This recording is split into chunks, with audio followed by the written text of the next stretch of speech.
Hey everybody, happy Saturday. It's your girl, the Brooke Ashley, and today we are here to talk about The Real Housewives of Miami, Season 7, Episode 8. And before we get into it, I have to say that this was definitely one of the best episodes of Miami so far.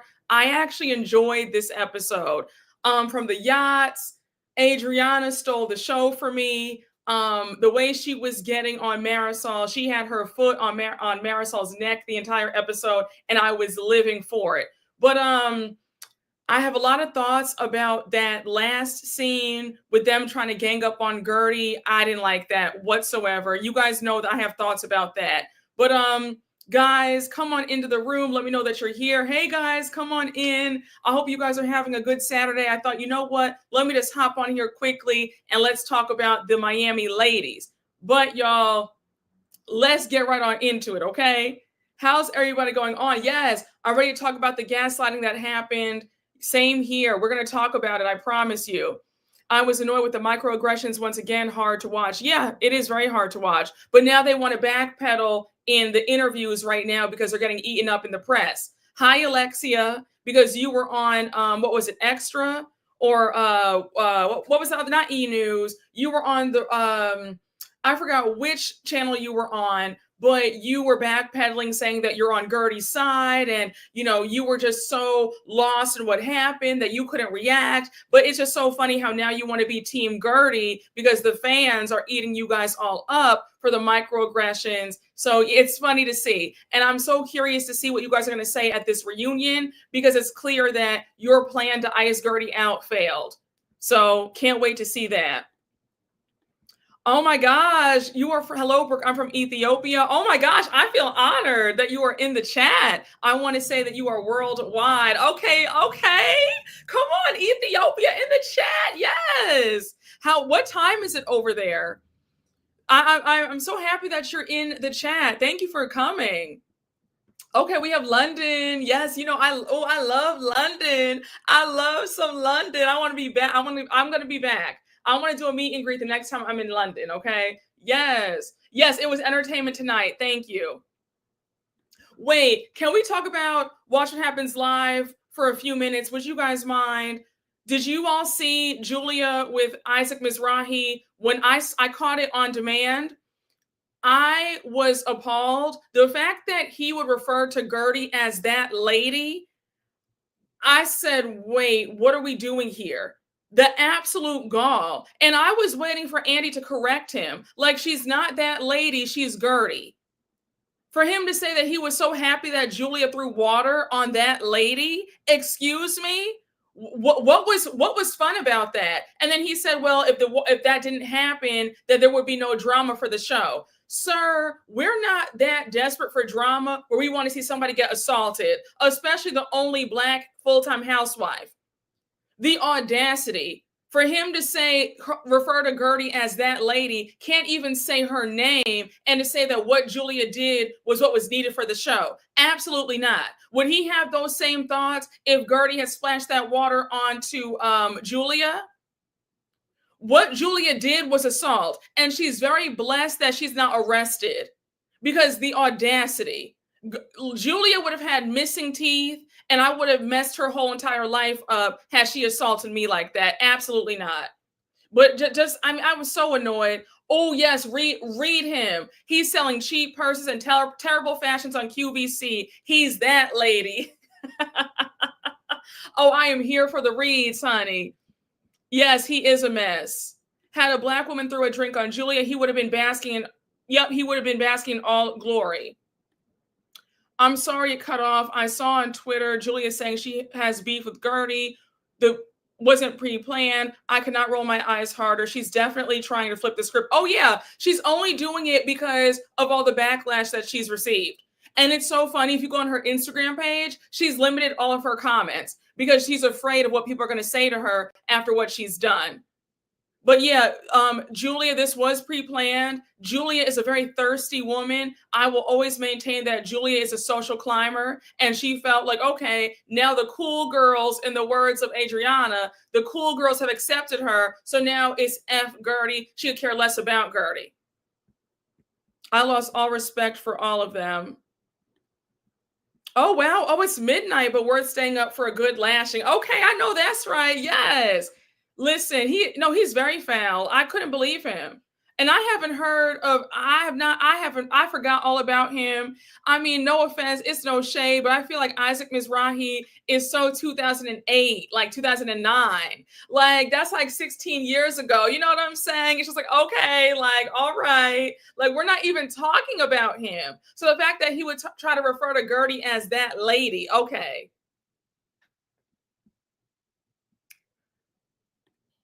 This needs to be Julia's last season. She's nothing without Adriana. Oh, absolutely.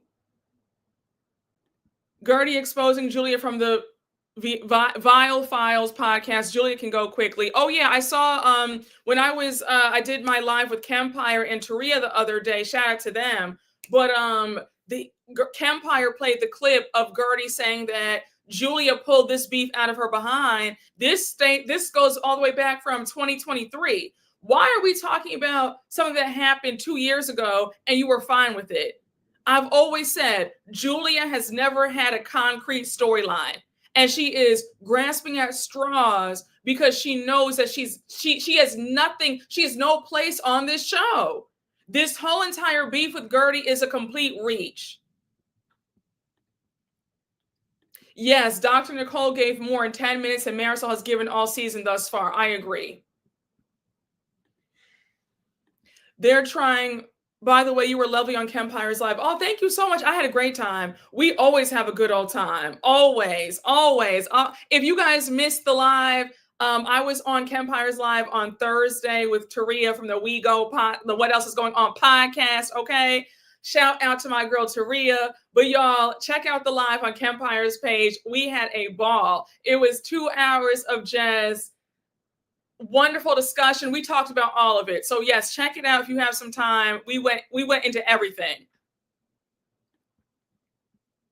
I'm glad that Jen had Guerdy's back. The last I remember when Isaac cut Rosie's hair, a hot ass mess. Child.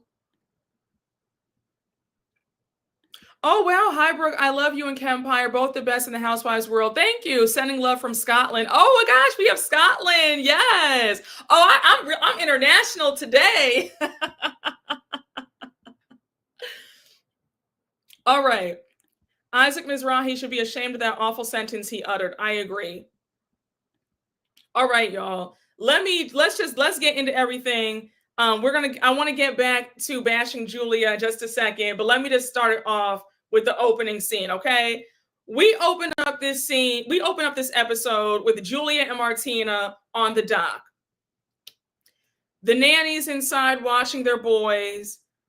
Now, I'm not going to hold you guys. We're going to breeze past this first scene. I have no interest in starting off the episode with a Julia and Martina scene ever. And I feel like majority of the episodes have opened up with them, which is annoying. They're not interesting and nobody cares what they have to say.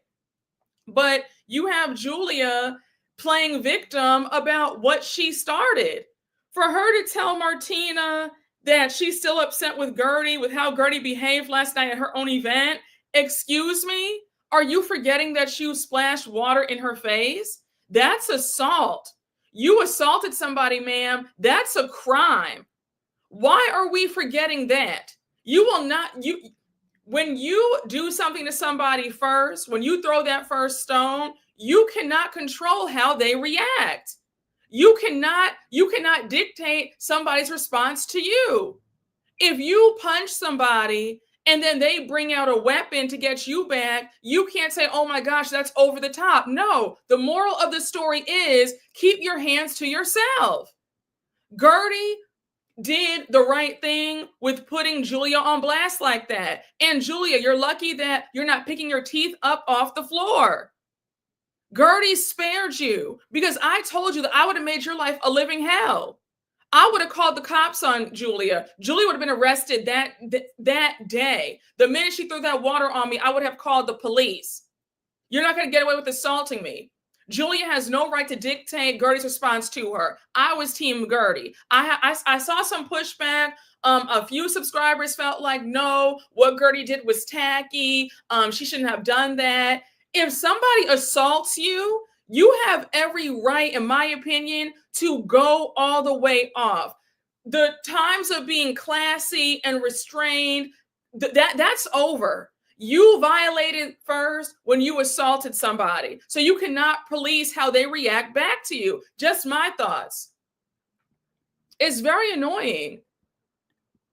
Hey, it's me, MK. Thank you for the super chat. Isaac is a bum who hasn't been relevant since the 90s. Oh, the shade of it all. I was trying to be nice saying, well, the early 2000s, and you said he has been relevant since the 90s. My God. My God. You said two things can be true about what? That what Guerdy did was tacky. I mean, if you feel that way, that's fine. I feel like if somebody assaults you, you have every right to go off. And we're no longer talking about what's tacky and what's classy. It was Guerdy's event. Guerdy had every right to do what she saw fit. The women don't listen to her. They're determined to ice her out. They don't respect her. They don't value her in the group. So she said, you know what? You're going to listen to me right now and right here at my event. So let me take the opportunity to finally show you guys my side, because I'm the one I'm not lying. She is. So again, if you want to think that, Guerdy was tacky, that's fine, but you still can't police how somebody responds after they've been violated. Just my opinion. Hey, Rita, thank you for the super chat. Lots of love from Germany, Brooke. Oh, we have Germany in here. Yes, come on in. All right, rip Julia to shreds, please. The takeover was top tier. Please do a dating live with Kemp. That would be amazing. Oh my gosh, I'm screaming. Maybe, we'll see. We'll see about. I'll pray about that, okay? But thank you, Rita. Yes. The ladies didn't like Guerdy already, so who cares what they think of her putting the text on blast? Not like she lost anything. Exactly. And we see each other. I agree. Oh, you were responding to the other person. Oh, okay, got you. My bad. Guerdy was completely right in what she's done. Julia is disgraceful at what she's done. I agree. What Julia did was tacky. Yup. Everything she gets, karma spins the block fast sometimes. Yes, I agree. I wonder if they would have blamed Guerdy if she would have thrown her drink on Julia right after Julia threw hers. Yeah, I agree. I feel like they would have. I feel like it would have what Julia would have done. They would have said, oh, well, it wasn't that bad. Guerdy went too far. And that's why I feel like Guerdy would just sat there, because she knew that had she thrown it back, they would have blamed her. But you know what? I feel like you might as well go out with the bang. I'm honestly and truthfully, if Julie had thrown that drink on me, I would have thrown it right back. I might have done worse, but just know that Julia would have gotten something that night. Julia would have got something from me that night, okay? Oh my gosh, I agree. A coworker assaulted me and I got to kick her ass and keep my job. I know that's right. I was forced to do so. No regrets. I know that's right. First of all, I'm very sorry to hear that, but I am so glad. I hope you turned your coworker every which way but loose, because the audacity for her to put her hands on you in the first place. I'm so glad you did that. And before anybody says, Brooke, I'm so surprised. No, that's self-defense. You don't allow anybody to just hit, you know what I'm saying? So, all right, I'm glad you did that. And I'm sure she won't ever try you again. I'm sure she will never try that again. And again, I'm sorry that you had to deal with that, but I'm glad that you did what you had to do and you still kept your job. And you should have sued her too. Hey, Stacy and the Callaloo man. Thank you for the super chat. I would have been like, my eyes, it burns. Help me, somebody, police. Oh, yeah. Listen, I would have fallen out. I told you guys in the last live, I would have called the police on her. I would have ruined Julia's life all the way up. Her life would have been so messed up. Her and Martina would be paying me money today for my pain and suffering. Okay. You said, oh, I did, but my knuckles hurt. Breakfast restaurants are the pits of hell. Let them know, Greg. Honk the horn on them, Greg. Toot toot, boo boo, bam. Yes, I'm glad you let them know and are still collecting coins. Exactly. And I hope she got it again and again and again. Oh my gosh. Listen, okay? When someone hits you, you need to defend yourself. If you do nothing, they will bully you. At work, they know not to mess with me. I know that's right. Okay? Listen, okay? Exactly. And again. Listen, y'all. Don't let anybody sit up here and play you. Okay? We can smile and have a good old time, but you have to let people know that you will not bring that energy over here because you will get something right back. All right. You have to it's good to let folks know that I'm friendly, I'm fun, I'm pleasant. But if need be, if push ever comes to shove, okay. There's some craziness up in here too. Okay, so don't even try it. All right. Honey, don't let the Jack and Jill fool you, okay? You know what I'm saying? You have to let folks know that just because, okay, don't let the upbringing fool you, okay? You know what I'm saying? Because some folks like to just, they like to try it, and you have to let folks know, like, oh no, this is not that.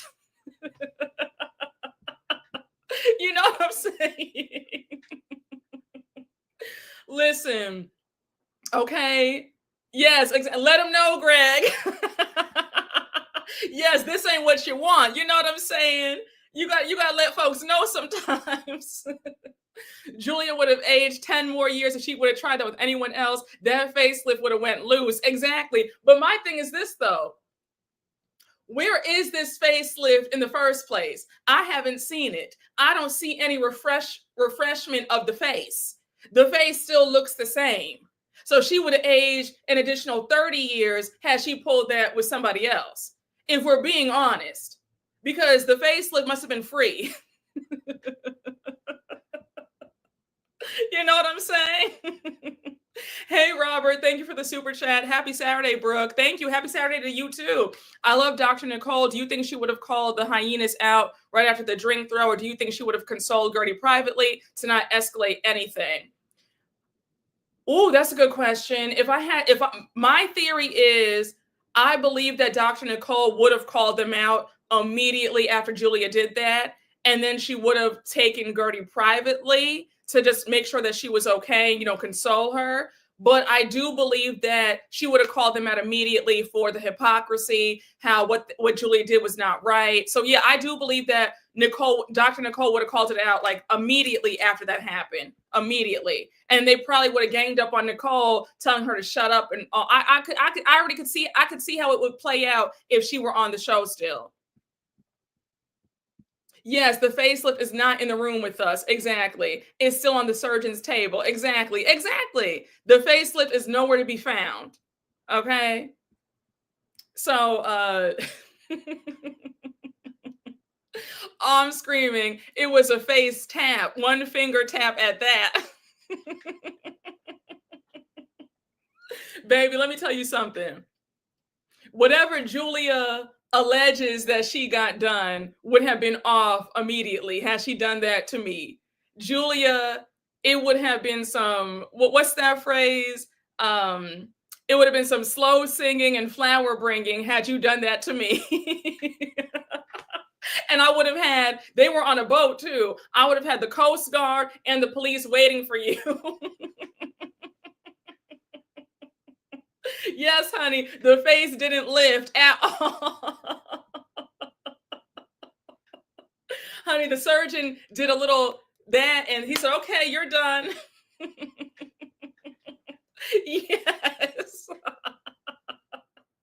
Yes, some furniture would have been moving. Exactly.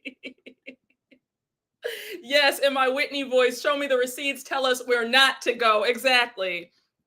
Exactly. Okay, because all I know is if I ever want a little tweak, because I'm pro plastic surgery. I am very much pro plastic surgery. So the day that I want a little a tweak, a little nip, a little tuck, whatever, a little tightening, a little pulling, yeah, I will not be going to wherever Julia went. Okay.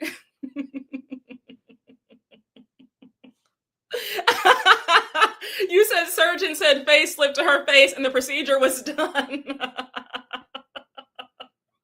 I'm screaming. Y'all have me on the floor, okay? Yeah, no, Julia surgeon, whoever did that, don't do anymore.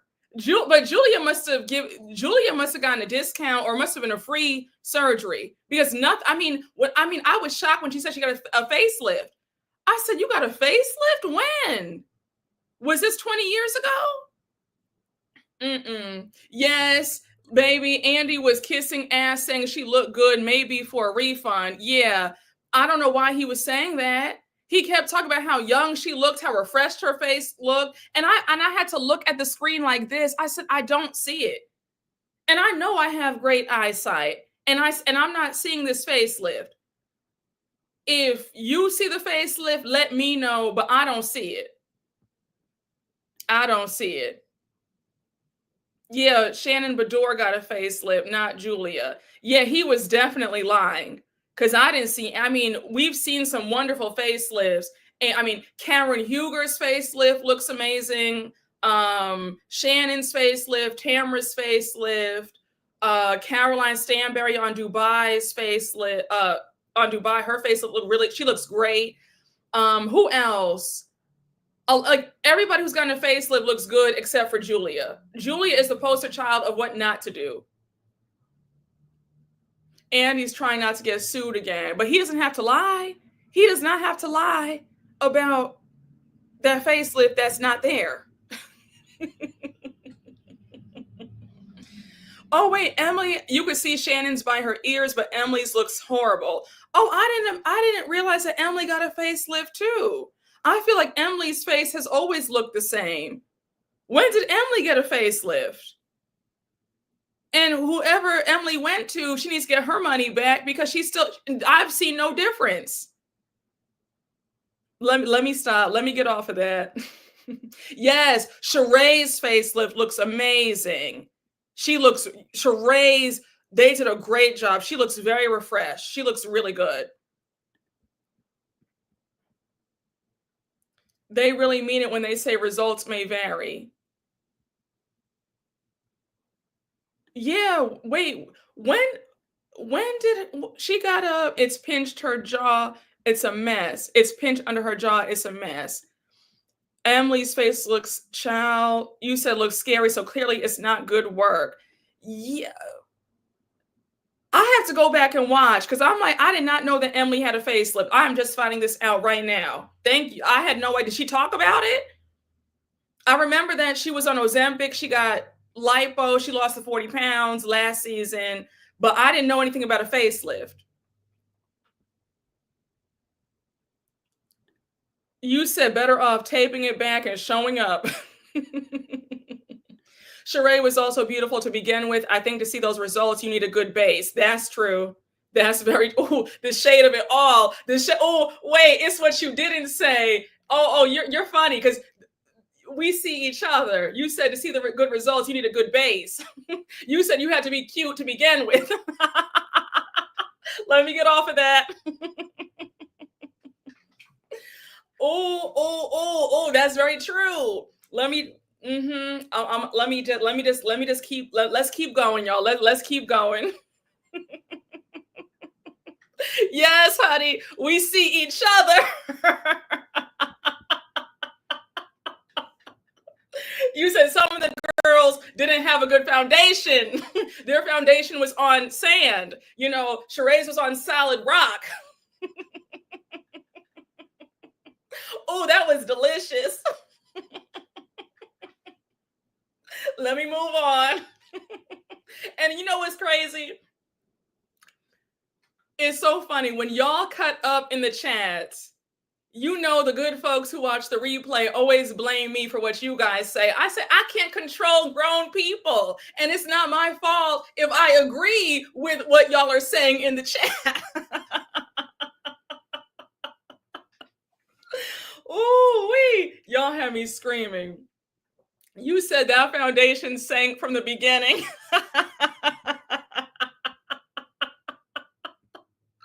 Y'all will not sit up here and get me in trouble today. Oh gosh, it's my fault, Brooke. Yeah, child. Yeah, because you know what, y'all get rowdy, and I allow it. Yes, people be popping off in Brooke's chat. Listen, but you know what though? It's in good. We're just having fun. This is just some harmless, light shade. You know, we're just having fun. It is not that serious. It is not that deep. With all that's going on in the world, if you want to be mad about what we're talking about in this chat, then something's wrong. Because this is just some good fun. We're not thinking about these folks once this is over. Okay, we're just having some light shade, and that's it. Yes, honey, it is fun over here. Thank you. That was a hard foundation, honey. Child. Brooke, you definitely lead the charge. Wait, what do I do? I don't do anything. I just report on the recap. I report on the episode, and you guys go off. Y'all run wild, and then I just laugh.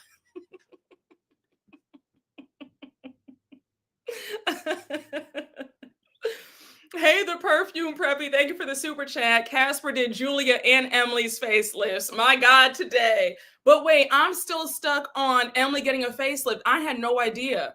I haven't seen any difference. And I kind of feel like Emily's Emily's not 50 yet. So I'm surprised that she was getting a facelift. But child, yeah, either way, whoever did both of their facelifts, they need to get their money back and go to a reputable surgeon who can actually do a good job.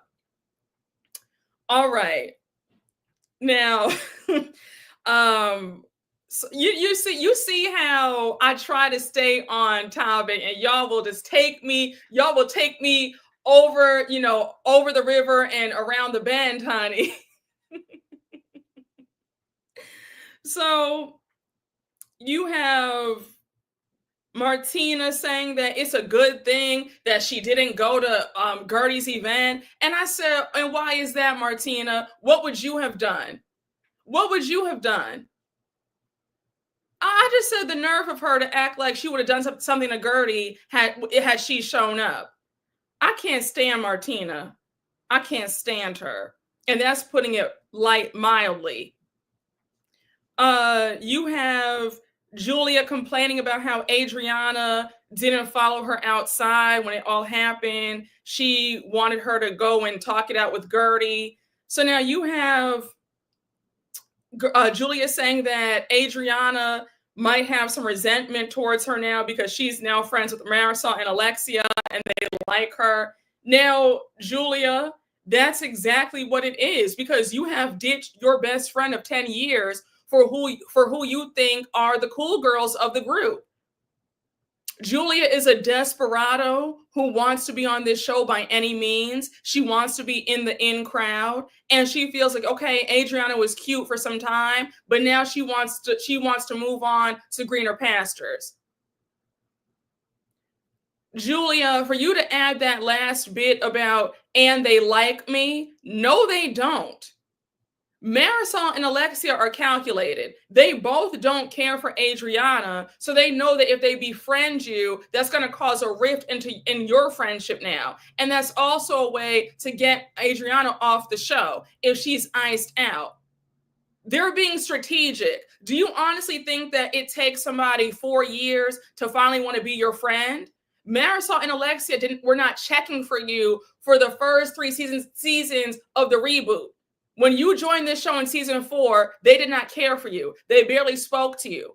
Season 5, it was the same thing. Last season, the same thing.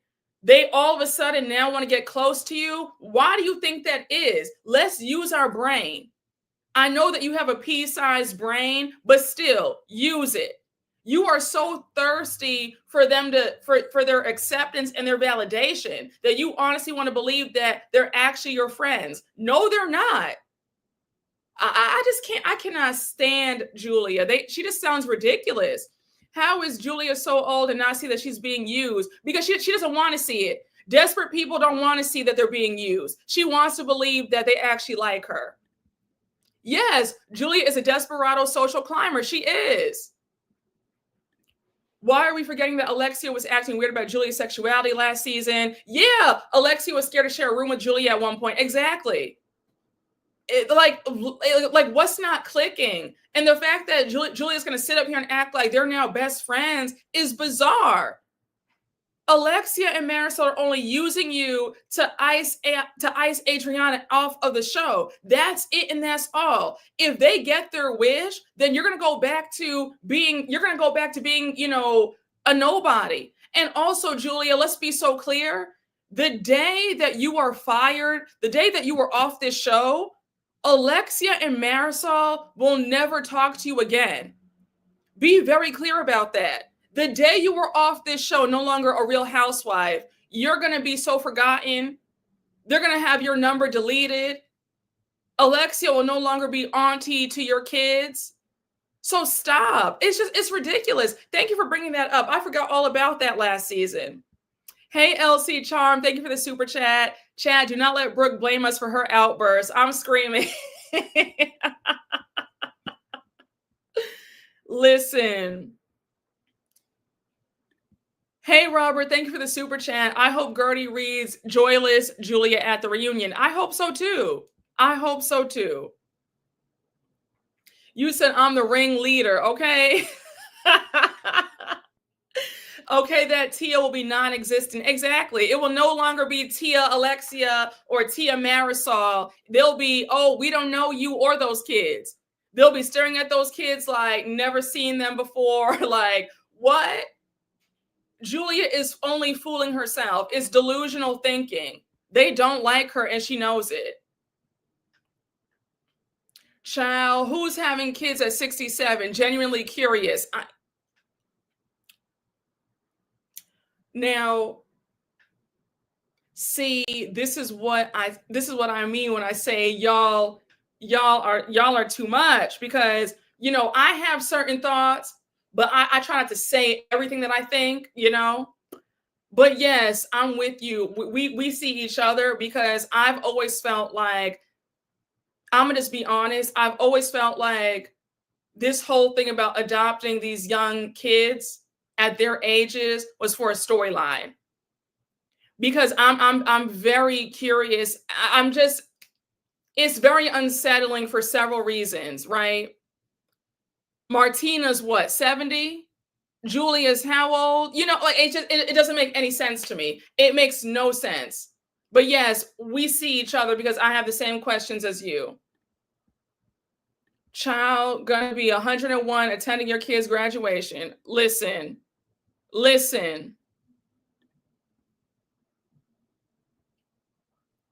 67 and walking into middle school graduation is middle child. Oh, I said middle school graduation. Sorry about that. And walking into middle childhood is crazy. Like, girl, what's really going on? Exactly. It's making no sense. And those boys are little. They are babies, 3 and 1. Martina's already 70. Okay. I'm gonna leave it there. And I'm so sorry. I have never seen the chemistry between Julia and Martina. I said it in my last recap. I have always felt like Julia goes wherever the bag is. And I'm going to just leave that right there.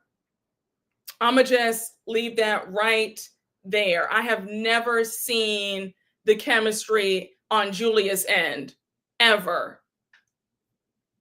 And I feel like Martina's just happy to have somebody, and I'm gonna just be quiet. I'm gonna just zip my mouth, because that's how I've always felt. I've never felt like that was a genuine. Let me just be quiet, okay? Oh, they don't have a prenup. I know Julia is thrilled. Child. Yes, desperation on both ends.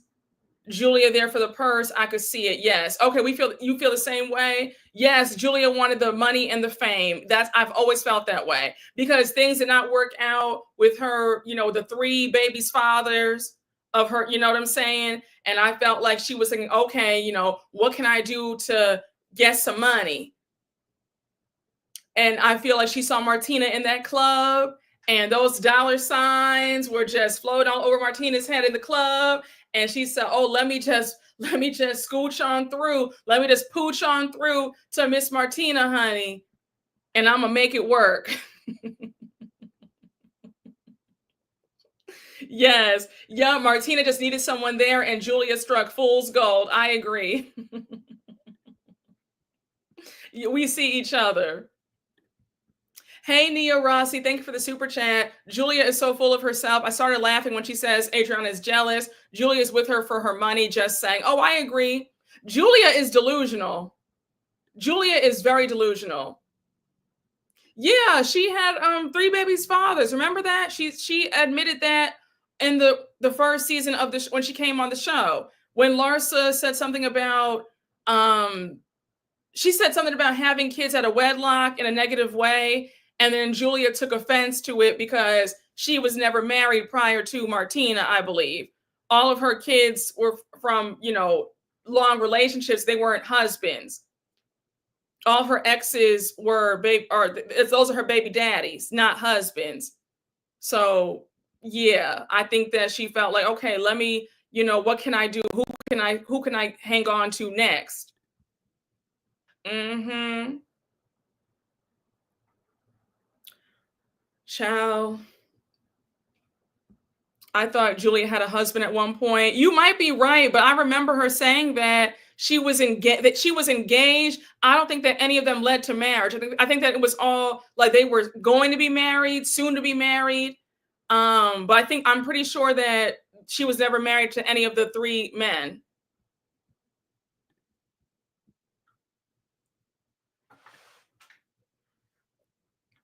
Yes, I remember the story about what happened to her son, her baby son, the nurse, something happened with the nurse that she had hired, the night nurse, I think was responsible for yeah, that was a very sad story. But I don't think that she was married to the man that she was with when she had the son, who she had the son with, and then the two girls. I don't think that she was married to either of those men either. That's why she was so mad when Larsa made that comment about having kids out of wedlock, because she's never been married before, I think prior to Martina.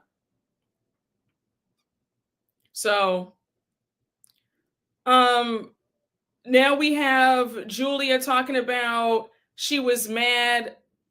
Julia says that Guerdy was mad and that she wore sneakers to her event. Now, when they showed the flashback and Guerdy said, "Girl, bye, look at you. You look so dumb with those sneakers on." And production was so shady. They panned to her sneakers. I said, "Girl, why would you wear sneakers with that outfit? Why are you showing up to somebody's cocktail attire, their event where you're supposed to look nice? Why are you wearing sneakers? You wear heels any other time, but now you're wearing sneakers to Guerdy's event." It felt like, I don't want to give her event too much, so I'm gonna just put these sneakers on. I'm sorry. First of all, I'm a heels girl. You're not gonna catch me with flats or sneakers on unless I'm working out. Only time you see me with sneakers. But I'm serious though. I'm not showing up to your event with sneakers. And the fact that she wore sneakers to Guerdy's event was a slap in the face to me, because you wore heels for your red carpet event. When it's time for your stuff, you show up for your stuff, but now for Guerdy's event, you want to wear sneakers. And I'm glad that Guerdy read you down about that too. Guerdy was like, "Girl, bye, you look a mess with those sneakers on." Yes. And yeah, Martina talking about, oh, there's Chanel. Even Louis Vuitton makes mistakes. Yeah. Julia paid for her surgery with EBT, and it shows. Not EBT. I'm screaming. So now you have You have Martina talking about, oh, well, I wear sneakers. Like I wore sneakers to the Royal Box, and I didn't take them off. My sneakers were Chanel. Like, who does Guerdy think that she is, that she can't allow sneakers at her event? I say, y'all are both pathetic. Y'all are both pathetic. And I'm sorry, Martina. I don't care if your sneakers are Chanel. You still look a mess any other time. You look a mess all the time. So whether you have Rick Owens, Chanel, Gucci, Balenciaga, I don't give a damn what sneakers you're wearing. You always look a mess. Martina looks all right. Let me be quiet because I could really go off. I could really go off. I'm gonna just leave that alone. But Martina, not too much. Not too much. Please. I just, yes, and a tennis match is not the same attire as a nice party. Exactly. Yes, Chanel or not, you're disrespecting the theme. I agree. I just, Hey, the perfume preppy, thank you for the super chat. Martina's Chanel sneakers were not Chaneling at all. And even if they were Chanel, it doesn't matter. Respect the dress code. You're not showing up to a black tie affair or cocktail attire. If it's cocktail attire or black tie, you should not be showing up in sneakers, period. If it's semi-formal, there's no sneakers. Again, it doesn't matter what designer the sneakers are. It doesn't matter. You're disrespecting the dress code. And you're right, they weren't Chaneling. Martina takes 2 seconds to get ready. No effort. Sneakers, absolutely not. Yeah. Remember when Luann said even Louis Vuitton makes mistakes? Yep. That can apply to Martina too. Yeah. Martina has some nerve talking about there's Chanel. It doesn't matter. You don't do that. I am screaming. Hi, LC Charm. Thank you for the super chat. I wear sneakers somewhere if I'm fighting. I'm screaming.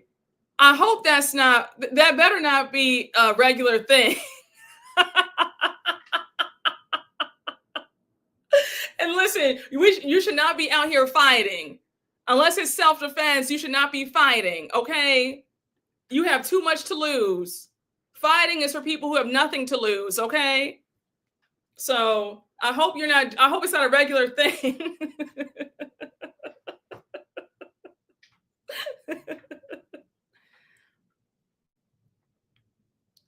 Ciao. Oh, Teresa from Jersey. Teresa wearing that swap meet Chanel outfit that one time will always be funny. I'm screaming. Yes, Martina thinks that she's a fashion plate. She's not. She has some nerve. I stay ready, girl, so I don't have to get ready. Well, you should not stay ready to fight. There's too much to do. You should not be, I'm serious though. You should not be staying ready to to fight. All right. And you might need to change the folks that you're around if you're staying ready to fight. Just saying. I don't want to hear about y'all fighting. That should be as a last resort, not you're just ready to fight. If you're ready to fight, then I'm ready to go because you know what I'm saying? Respectfully.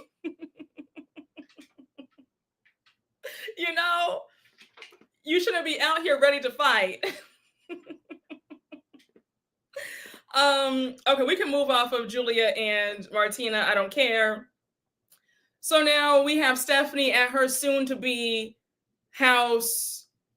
It's a full-on construction site. We see Larsa meeting her for the house tour.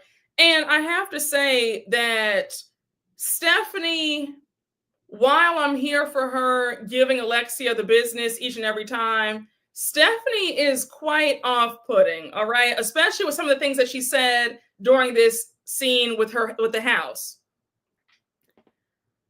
We find out that this house is the house that Masood, her husband, built with his ex-wife. So I was like, wait, what? So then she says that when they divorced, Stephanie and him moved to a condo, but now Masood wants to move back into this house. So this house is 22,000 square feet. It's huge. Stephanie says that she told him it's never going to happen unless you let me completely gut it, make it unrecognizable. I want to feel like the home is mine and not the ex-wife's. So she says that at first the house was not her style. It was very Persian. We see the old pictures of the house. And then Stephanie makes a comment saying she felt like there was a genie who was going to come out of the chimney. Now, when I heard her say that, I said, Stephanie, some things should not be said out loud. And I don't know how politically correct that is to say that, but I was a bit taken aback by that comment. I said, okay, all right, Stephanie. Yeah. Stephanie is very interesting. And that's very insulting because, yes, like you guys said, if her husband is Persian, then it would make sense that his style reflected that, right? So for her to, talk about how, tacky and gaudy she thought the home was, well, that was his style at one point. So, you can't knock it. That's just his style. We have Stephanie showing Larsa the primary bedroom and her closet. Her closet is going to be 1,000 square feet, and she's going to have a whole wall with to hold all of her Birkins. And I'm sure that her closet is going to be beautiful, right? So she says that she wants a wine cellar, a gym, a makeup room in this house, and she wants a separate entrance for her staff because she does not want her staff she doesn't want her staff using her entrance.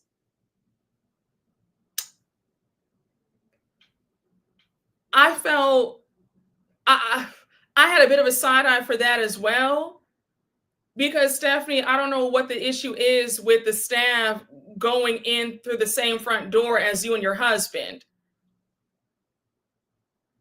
This isn't a restaurant or a mall where the staff needs to go in through a back way. Like I don't know. I thought that comment was just weird. I don't know. Stephanie gives me that she's trying to play a role of what she thinks wealthy people act like. Stephanie, there's nothing wrong with the staff coming in the same entrance as you and your husband. Like I just so we're clear. Like I don't know why that's going to be an issue for you. It's weird. Yeah, she's cosplaying old money. It's an act. Yes, it's just and it's so silly because the way I grew up, we had a housekeeper. We had some housekeepers at one point, and they came in through the same front door that we did. Friends that I grew up with, very wealthy. All their staff, some had drivers, some had a chef, they housekeepers, nannies, and they all walked in and out through the same front door. So her saying that for Stephanie to say that she wants a separate entrance, like why? I don't know. Stephanie's very off-putting.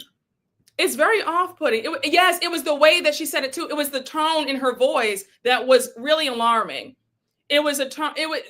Yes, her tone was very much like I don't want them to have to use the same entrance as me.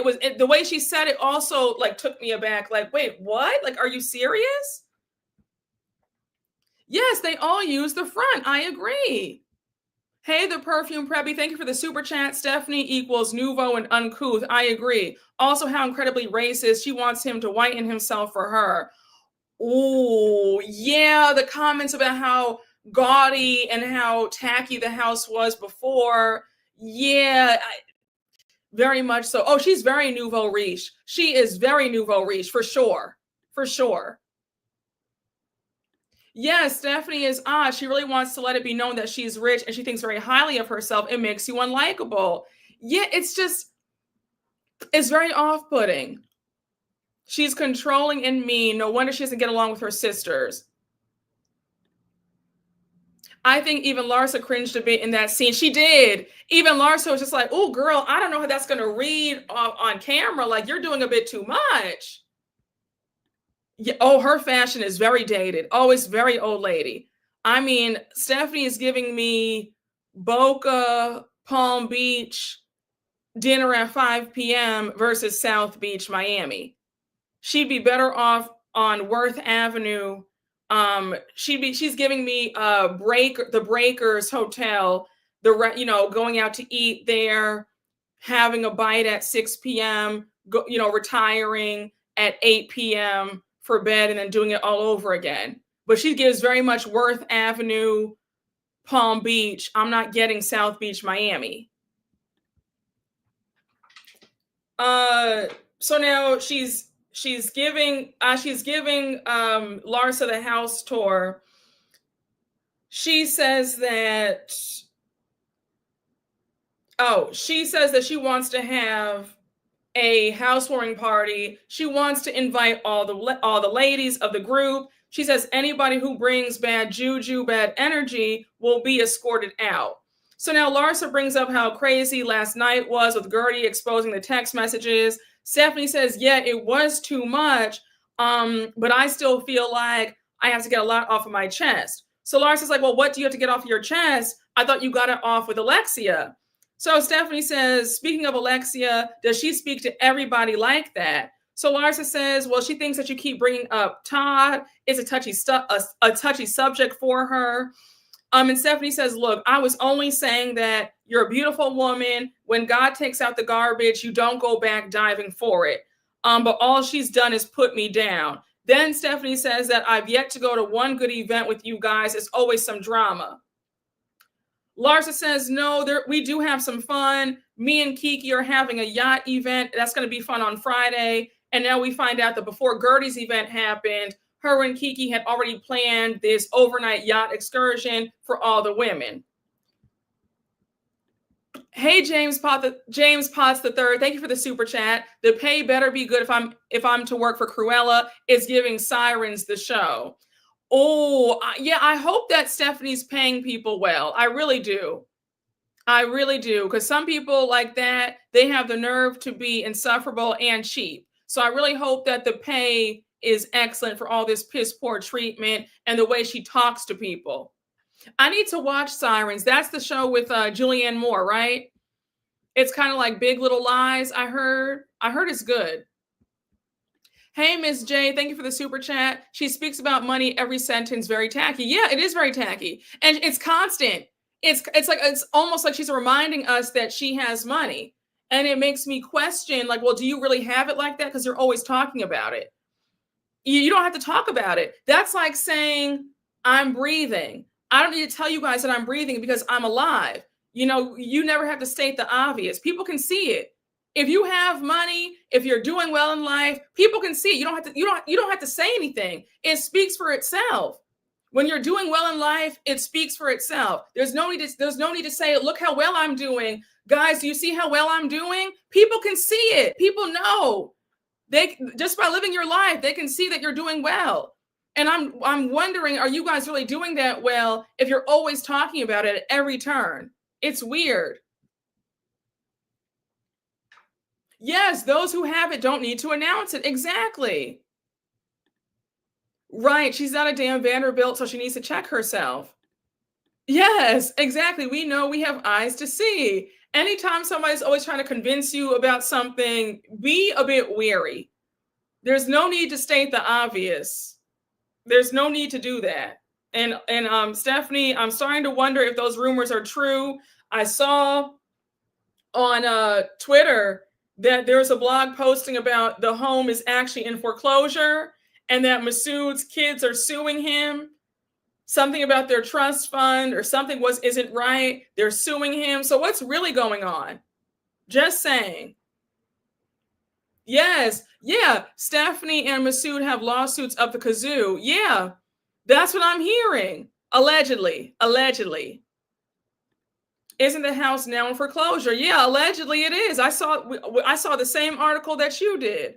Stephanie renovating for an eviction is insane. She's in foreclosure now. Child, allegedly. Yes, the money is funny. That's probably why she came on the show, to make some money. And allegedly, they're saying that Masood's ex-wife's family is the one who built him up. That she was the one with money, and she, created the man that he is today. That's why we don't build up men, because you see what happens. If that's true, she built him up for somebody else. That's why, if you come from a family with means, you need to be evenly yoked. Find somebody else who comes from means too, because it's crazy out here. You have a lot of these situations where a woman's family is propping the husband up, and then he finally becomes somebody, and now he leaves you. It doesn't work. It doesn't work. Yes, I don't know if anybody caught that when Alexia told Stephanie, if your marriage was doing so well, you wouldn't be on this show. The money may indeed be funny. Yeah, I caught that. And I spoke about it in my recap. I thought that was very interesting that Alexia said that. I thought that was very interesting that she said that. That was definitely a dig, like, girl, most women who come on this show, their marriages are on the rocks, money's all messed up, and they're on here for a paycheck and for some freedom. Exactly. Yeah, you don't do Build-A-Man. Listen, we ain't playing Build-A-Man. Listen, okay? Don't sit up here being Bob the Builder. You will be it's not worth it. All these women who have built up men are all paying the price. Look at Wendy Williams. Look at all these women who and have seen on TV who have built up men. It does not work. Men do not want a woman's help. We gotta drill that in the girls' heads, because these girls are out here building men up. It does not work. If you are giving a man money, you have already lost. If you are buying a man gifts, you've lost. If you are paying a man's bill, paying his way, you have lost your mind. I need you to drop down on your knees and ask the Lord to stop this mess. That is dysfunction. You should not be out here helping men. You should not be making a man's resume. That is his job to take care of business. If he can't do that, then you need a new man. Stop helping and building these men. You are not their mother. You are not their mother. Let their mother, the only woman who should be doing that is their mother, not you as a girlfriend or a wife. You are not here to build up a man, because men end up resenting you when you help them. And they will get somebody new who did not help them. They don't want to be reminded that you helped them. But let me get off of that. Let me get off of that. Okay. Yes, I don't even build Legos. So building a man is a no. Build him up in prayer only. Exactly. In prayer only. Child. Don't get me upset today. Please don't get me upset. You said exactly. I saw a woman propose. I was like, ma'am, stand up. Don't even sit up here and tell me this craziness. Please. It's sick. There's a lot of desperation going around, and it has to stop. If y'all follow me on Twitter, you guys know I go off every time I see nonsense about women shooting their shots or women propose. Like, y'all got to stop. This is desperation. Please. It's got to end. Yes, honey. Tell the truth and shame the devil, Brooke. Somebody pass a collection plate. If I'm preaching, then put one of those hallelujah emojis up in the chat, please. Okay. This has got to stop. And if it's true about Masood's ex-wife's family that they set him up, I wish he would have never done that. Because look at that. Now he left her for Stephanie. Exactly. The desperation stems from society. Yeah, something's going on, because I feel like women are regressing. Like, there's something going on, because it's too many of these stories that I'm seeing on TikTok, on Twitter. I saw a young lady, a tweet went viral of how I think she paid off her boyfriend's student loans. I'm just like, what is going? I can't. Like, I'm getting a headache from hearing all this craziness.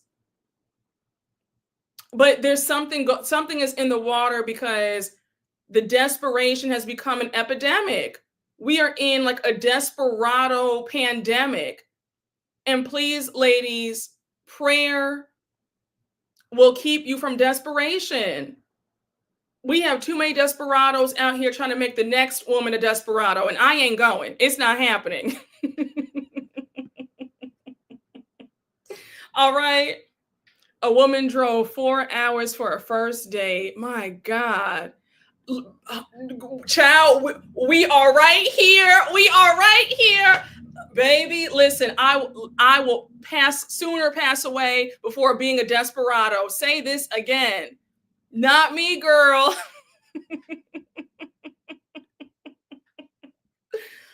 Oh gosh. Listen, y'all, it's gotta stop. But you see how we just get off the topic on these lives? Oh gosh, y'all. Oh, you said after a certain age, people get desperate. I see it in my friend group. Rebuke it. Rebuke. You might have to separate yourself from that friend group. Listen. I know we talk about removing yourself when you see friends get jealous, but you also need to remove yourself when friends get desperate, because that desperation is contagious and they'll try to infect you with it, or they'll be mad that you're not desperate. So if you're seeing it in your friend group, you might have to just back away like Homer Simpson did in that meme when he's hiding into the bushes. You might have to fade off into the bushes. Hey, LCM 1983, thank you for the super chat. It's a sad day for desperados going out sad. Love you, Brooke. Oh, love you right back. Honey, it's always a sad day for the desperados. Always. Always. Listen, that child, the throat spray girl earlier this year, the lady who came on TikTok talking about she bought a man a vacation. She took him on a Carnival cruise and she moved him into her house with her 4 kids. And she bought him a PS5, bought him new clothes because he took her on a date to Chili's, her first real date. Mind you, that's her first real date and she has 4 kids. How does that work? Like, I just, you see what I'm talking about? You see what I'm talking about? We are living in crazy times. Oh gosh. I'm very passionate about this topic. I know I really am. Because it just, I can't, it really is painful. It's painful. Yes, it started with Risa Tisa. That 50-part story time was I was shaking my head through the first part. And listen, all I have to say is, do not allow yourself to ever become a desperado. And I'll say this, I think that's why it's important to just keep working on yourself daily, look good, have hobbies. Because when you looking good, you have hobbies, when you're that girl, you don't fall into desperate behaviors. You get what I'm saying? So please, y'all,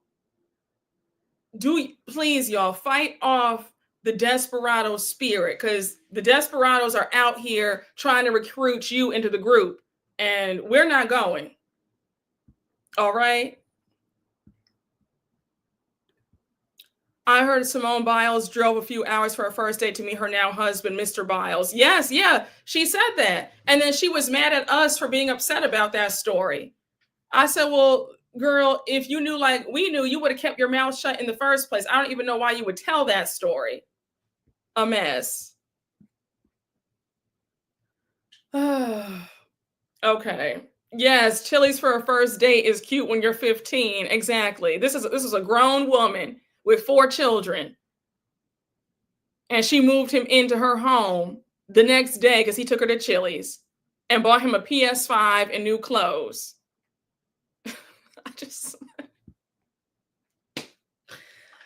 Oh gosh. All right, let's stay on track.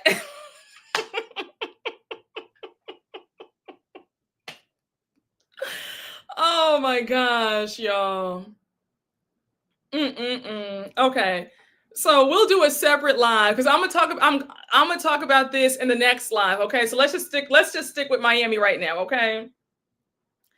So now we see a flashback scene of Kiki and Larsa at Larsa's place, and they are setting up the whole yacht day.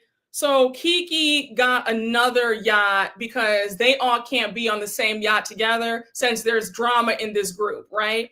So we have Larsa calling up Marisol. She's just like, "Oh, Marisol, you're going to be on Kiki's yacht." And Marisol's like, "No, I don't want to be anywhere near Adriana. I don't want to be on her yacht. I'll be on your yacht, Larsa."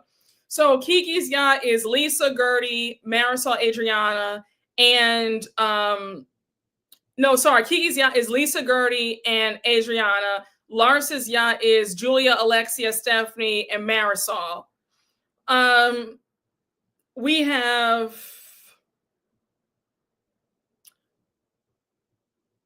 Okay, no, I got everything. Okay. Can we talk about how Kiki just called up the owner of the Miami Yacht Club and said, "Hey, I need another yacht." I said, "Oh, I love that for Kiki." I said, "Come through, Kiki. I love that." So now we get to Alexia at her new place.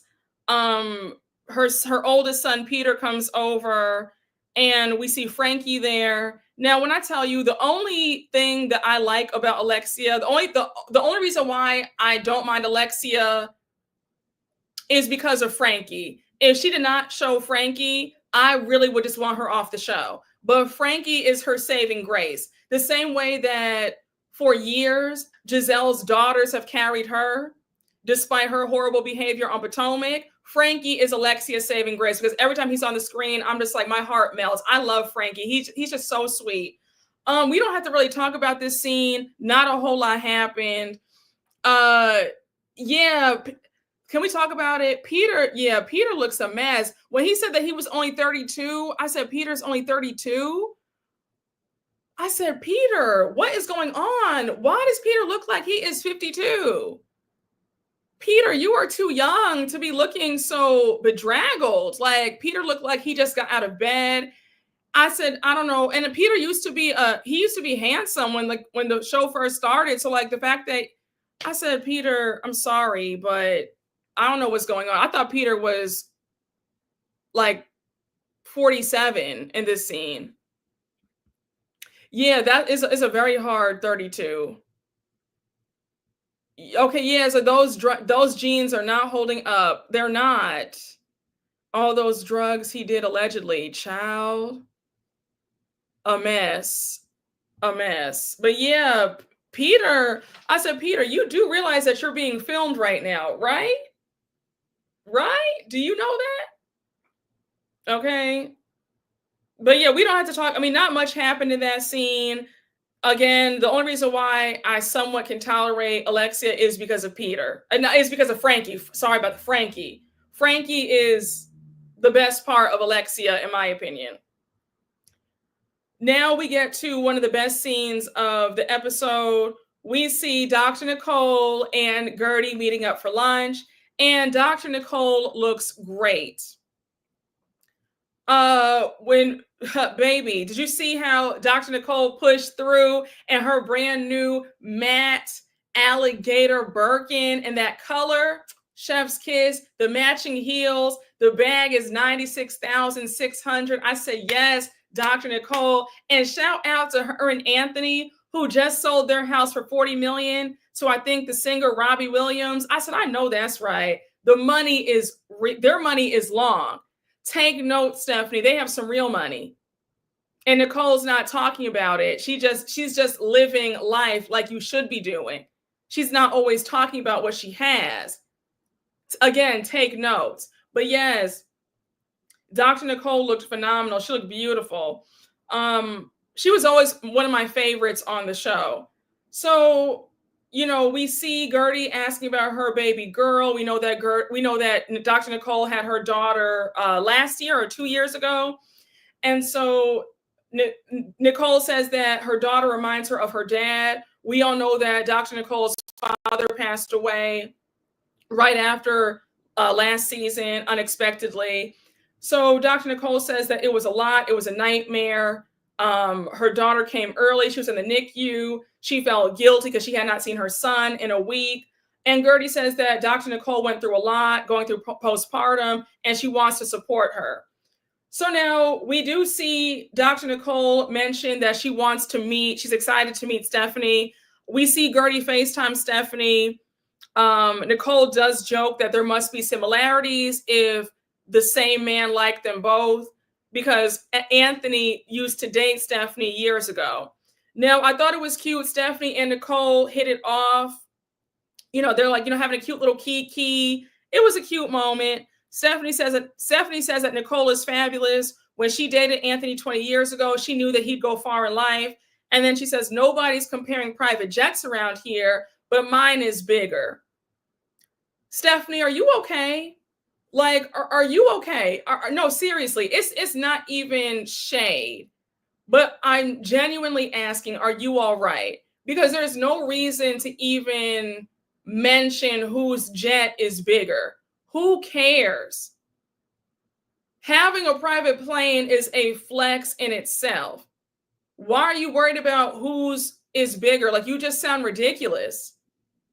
And I'm sure that Dr. Nicole and Anthony could get a bigger jet, but they don't want to for whatever reason. And that's okay. Like, it's just so tacky to me. There's always a way for you to talk about money. Do you not get tired? You're obviously not used to being rich, because if you were, you would not be talking about money the way you do. Like, it's constant. We could be eating a grilled cheese sandwich, or whatever. You could just be sitting down with Stephanie, just talking about whatever, about the weather, and she's going to find a way to mention what she has. That's a really bad habit. And I've been around a lot of Stephanies, and it's like, you're obviously very insecure still. You're still not used to having money, because you should not be talking about this every chance you get. It's weird. Yes, it's coming from a place of lack. No, it really is. It's like she's afraid that it's going to go away. It almost feels like Stephanie thinks that she's in a dream, and she's scared that she's going to wake up from this and it's not going to be real. Because it's definitely coming from a place of lack for sure. It's constant.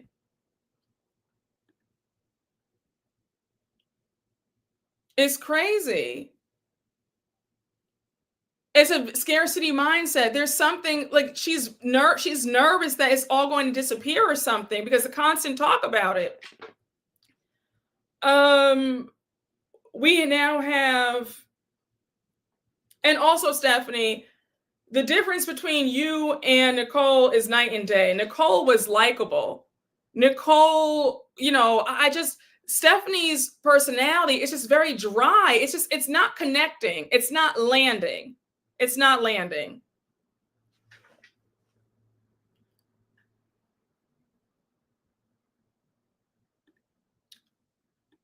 Yes, people who come from money don't talk about it. But there's no need to talk about it, because you have it. It's not at the forefront of your mind. It's giving that this is Stephanie's first time ever having something.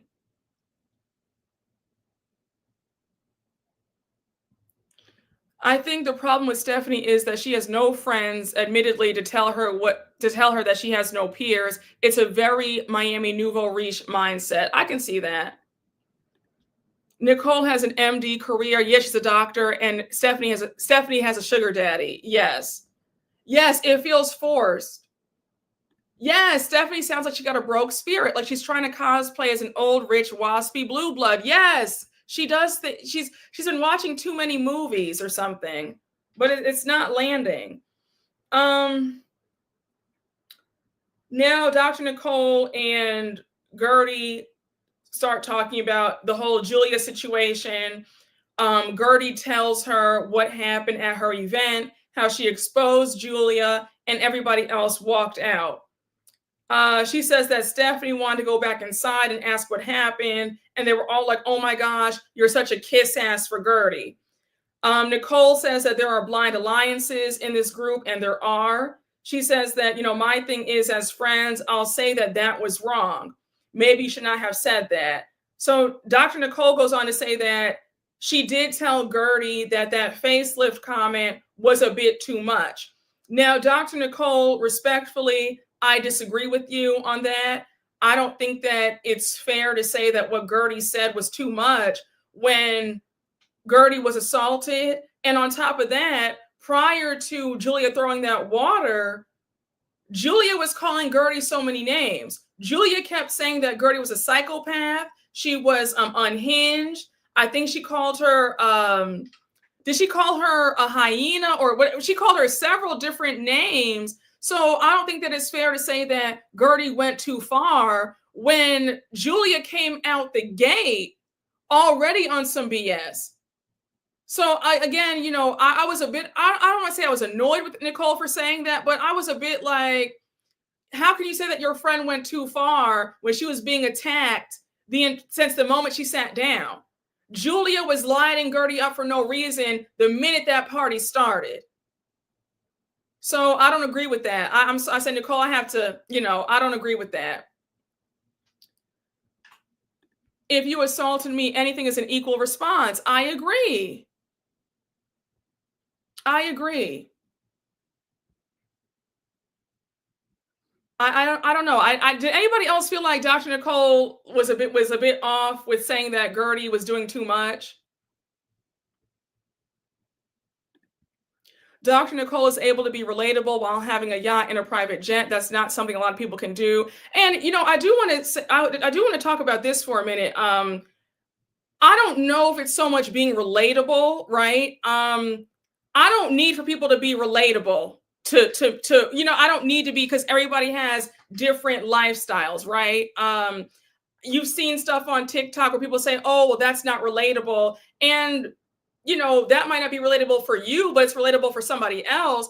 I don't need somebody to be relatable, right? Because it's all subjective. But I just think that Dr. Nicole is down to earth. She's down to earth while Stephanie is not. I think that's what it is. Stephanie is cosplaying as what she thinks people with money act like, being a bit snobbish, saying that I don't want my staff walking into the same entrance as me and my husband. Dr. Nicole is down to earth, I will say. And again, I don't need for anybody to be relatable, right? And that's a whole nother video. I don't mean to get off on a tangent, but I can't stand when folks say that, because you know what? Let me not get off. Let me not get off on a whole different rant. But yes, I think what it is Dr. Nicole is down to earth and friendly, while Stephanie is not. There's something in Stephanie's tone, the way she speaks to people, that's very off-putting. Yes, she's not relatable. She's just not pious and pretentious. Exactly. Stephanie's trying to portray old money. I agree. Yes, I think Nicole defines herself in other ways. Yes, she leads with her personal career and she's more grounded as a being. Yes. Yeah, she's very down to earth. May I just say quickly, the whole thing about being relatable, that frame of mind, I hate when people say that, because it's like, it's kind of like people want the person to dim their light. Like you see with content creators or influencers, they start off small, everybody loves them. Then once they get bigger, people complain about how they're not relatable anymore. And it's like, well, that's not their issue, that's not somebody's issue to, yes, you hate when folks say that too. Yeah, I don't like that. And I've heard people say that they stop watching content creators after they get to a certain point. And I'm just like, well, it reads as jealous. If we're being, because wait, what? Like, you don't want to watch somebody because they got too big. Well, people should stay small so you don't feel bad about yourself. I don't like that.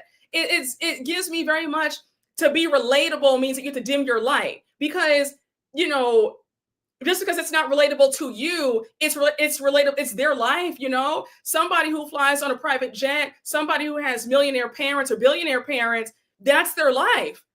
There's nothing that can be done about that. So, and other people do live that life too. So it might not be relatable to you, but it's relatable to somebody. I have an issue when people say that, because you're pretty much saying that you want folks to stay small so that you don't feel bad. Because I've heard people say that they stop watching content creators once they get past like maybe 10,000 subscribers or whatever, and it's like, wait, so you want folks to stay small so that way you'll keep watching them? Like, I don't like that. I don't like that word relatable, because what does that mean? Because somebody's life might not look like yours does not mean that it's not relatable. This might mean that that's just not your life. And that's so, yes, you're putting people in a box by saying, oh yes, I've always felt that way. I'm not gonna be relatable for no. I feel the same. I feel the same way. I feel the same. I've always felt that way. I've always felt that way. Yes, be down to earth. Have a personality. Be friendly, be warm. But to say to be relatable, what does that mean? So what? Someone has to dress in rags so that you don't feel bad. Somebody has to not buy, expensive stuff so that you don't. I don't like that. I don't like that relatable word. I don't like that. You know what I'm saying? Yes. And then also, you don't want your housewives relatable. Think about it. Look at Gina. So, it's like, do you really want that? Gina on OC. But yeah, let me get off of that quickly. Yeah, Nicole, I didn't agree with that sentiment about Guerdy went too far. Guerdy was assaulted. If she wanted to air out Julia and the facelift or whatever she said, she was well within her right, period. Dr. Nicole does clock how Julia has changed. Julia wants to hang out with the cool girls. She says, I've noticed a big shift in her. She's not even hanging out with Adriana. So Guerdy says that she's been really interested in Marisol and Alexia right now. It's giving thirsty. Nicole makes a great point that she's like the new girl in school who has no friends. Then she makes friends with the cool girls, and then she ditches the people that she first, became friends with. That's exactly what it is. Julia feels like she has gone over to greener pastures, and she no longer needs Guerdy, who she deems as the loser of the group.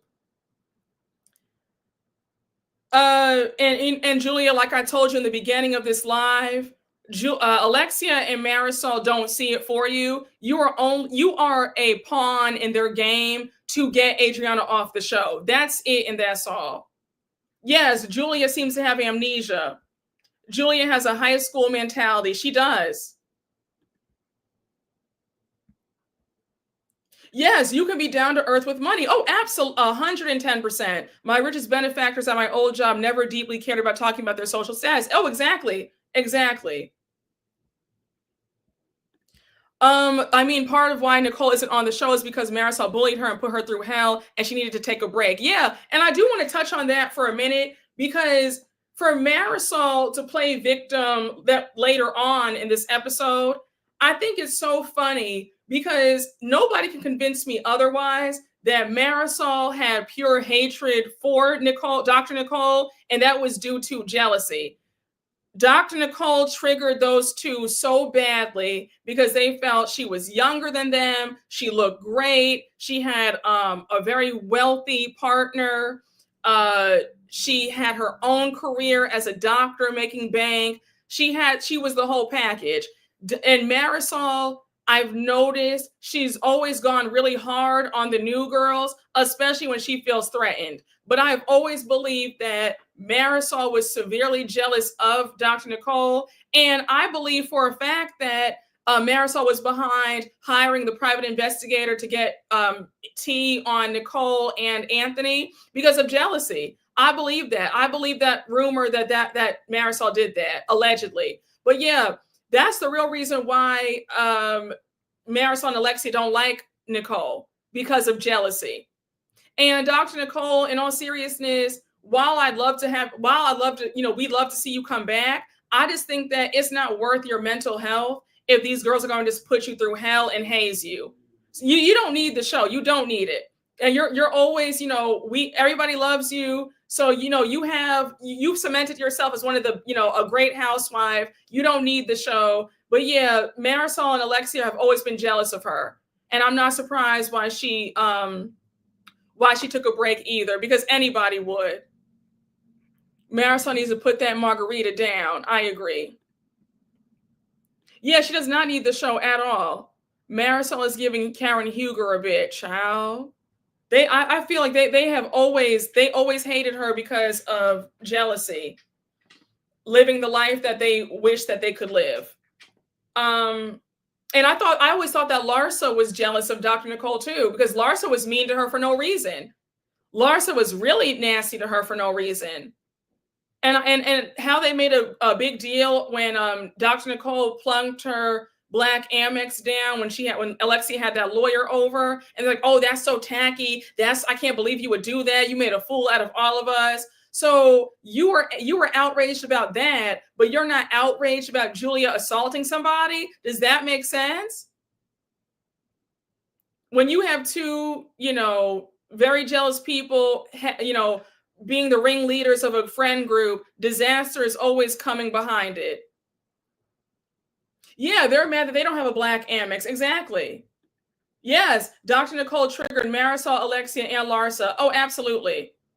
They are such hypocrites. I agree. Yeah, they're all jealous of Dr. Nicole. I've always felt that way. That's why I thought it was funny when Larsa said that she thinks that Alexia and them are jealous of Stephanie later on in the episode. And I said, oh, well, that's so funny, Larsa, because we all think that you're jealous of Dr. Nicole.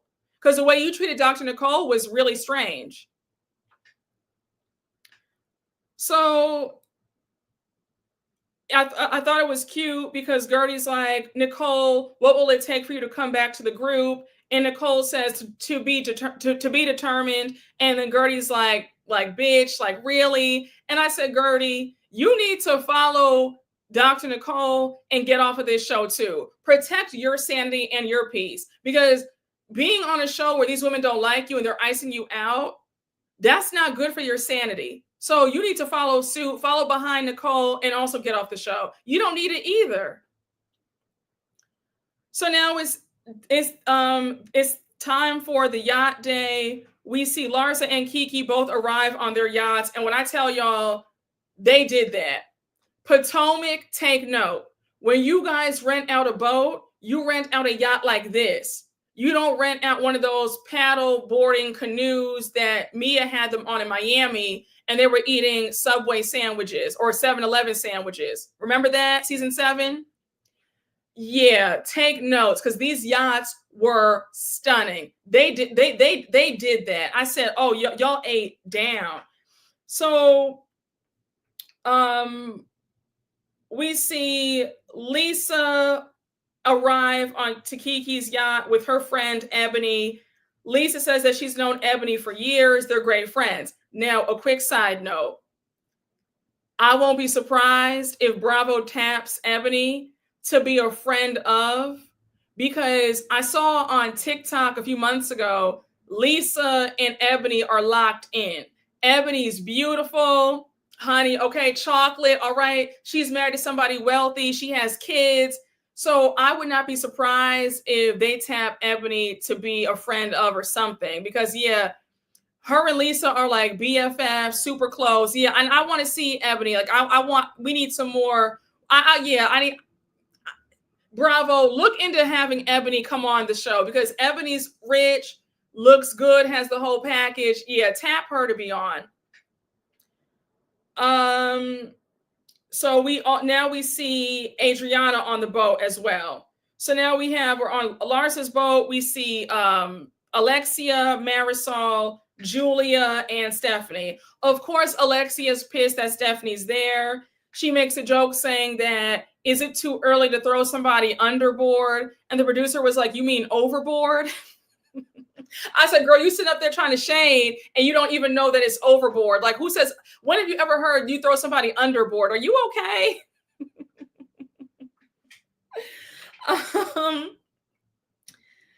So now we find out that Stephanie is not staying overnight. She's actually leaving in a few hours, because she's going on a cute little couples trip with her husband, Masood. They're going to Canada. They have a house in Canada. So now we are back on Kiki's yacht, and now Kiki is letting them know that Guerdy's going to be joining them later on tonight for dinner, and that they're all going to have dinner on Larsa's boat, all of them.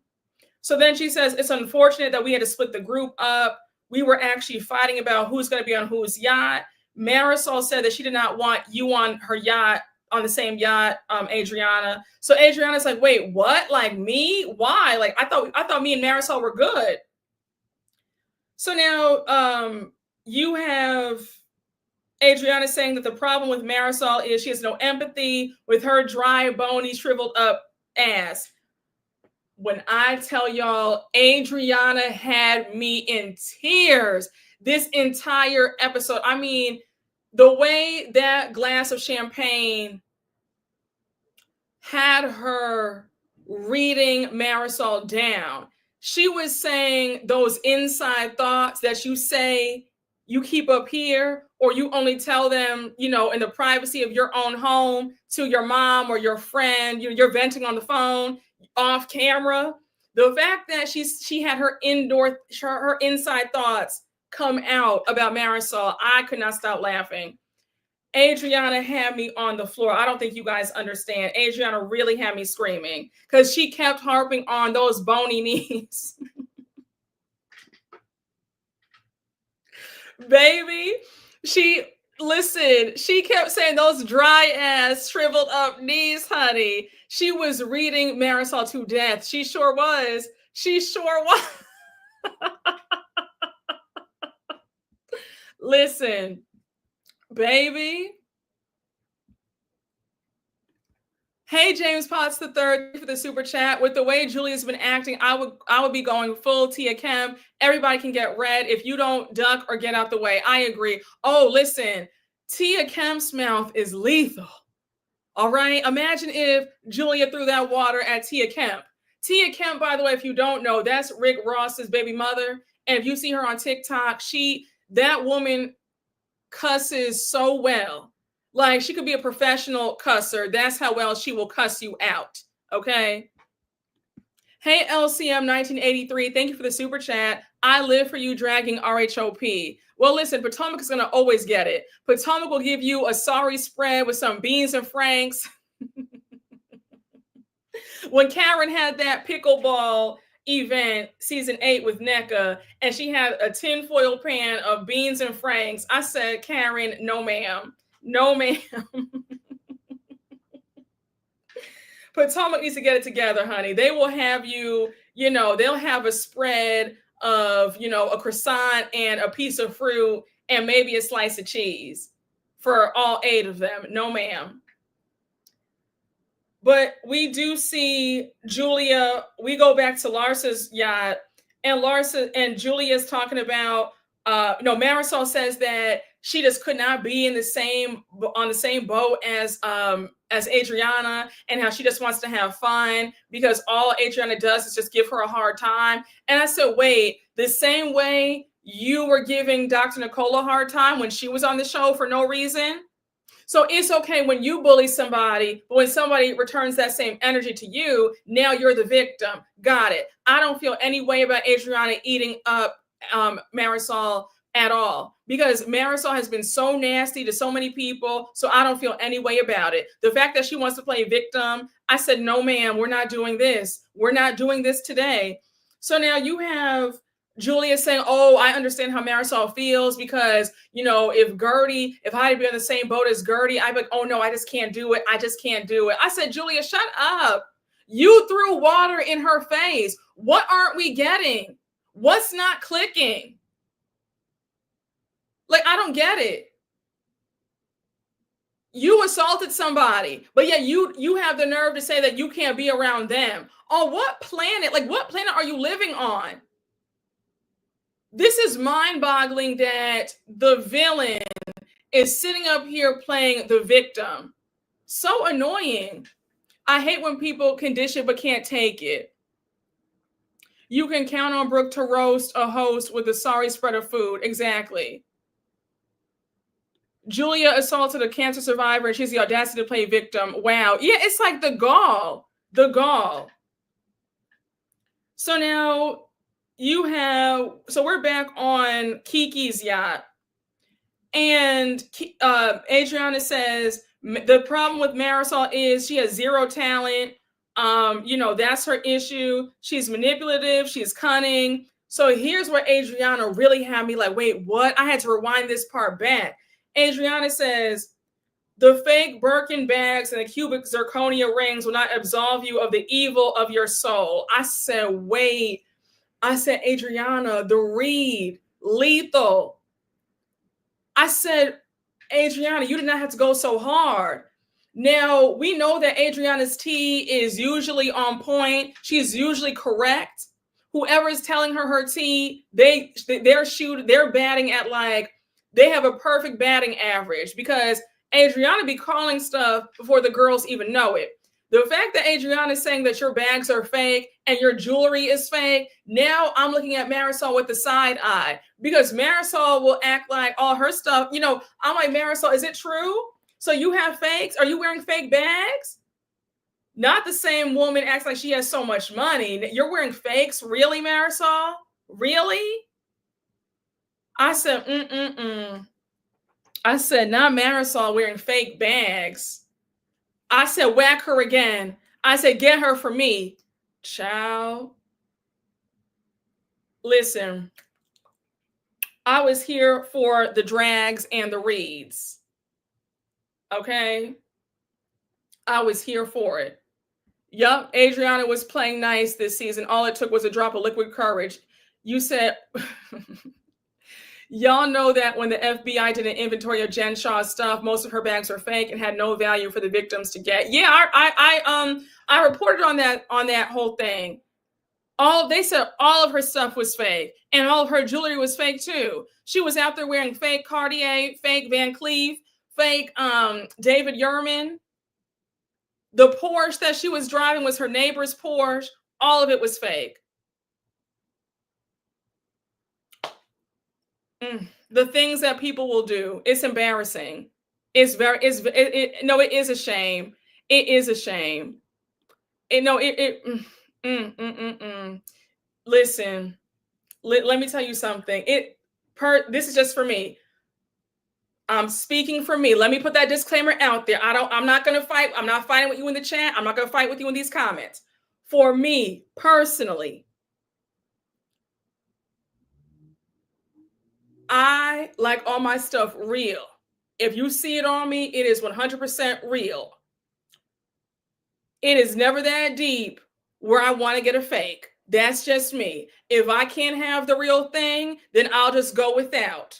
I'd rather have nothing than have a fake. That's just me, though. The fact that these women will get on here with fake stuff and act like it's real, that's real embarrassing. It's real. That's also desperado behavior to me. It feels very desperate because you're better off just saying that you don't have it. You're better off just wearing a no-name brand bag than trying to act like your fake is real. That's just me. Yeah, if it's not real, I don't want it. Like, listen. Yeah, honey, she had on all of her David Yurman was fake. I said, a shame. All of her David Yurman was fake. All of it. The FBI came and looked at it and they said, oh, this is fake. They said she had 100 David Yurman bangles. Every last one of them was fake. Not a real one in sight. That's desperado behavior. I've always, in my opinion, especially to get on national TV, act like it's real. You're trying to flex on folks and the whole time it's fake. It's real thirsty behavior. Like,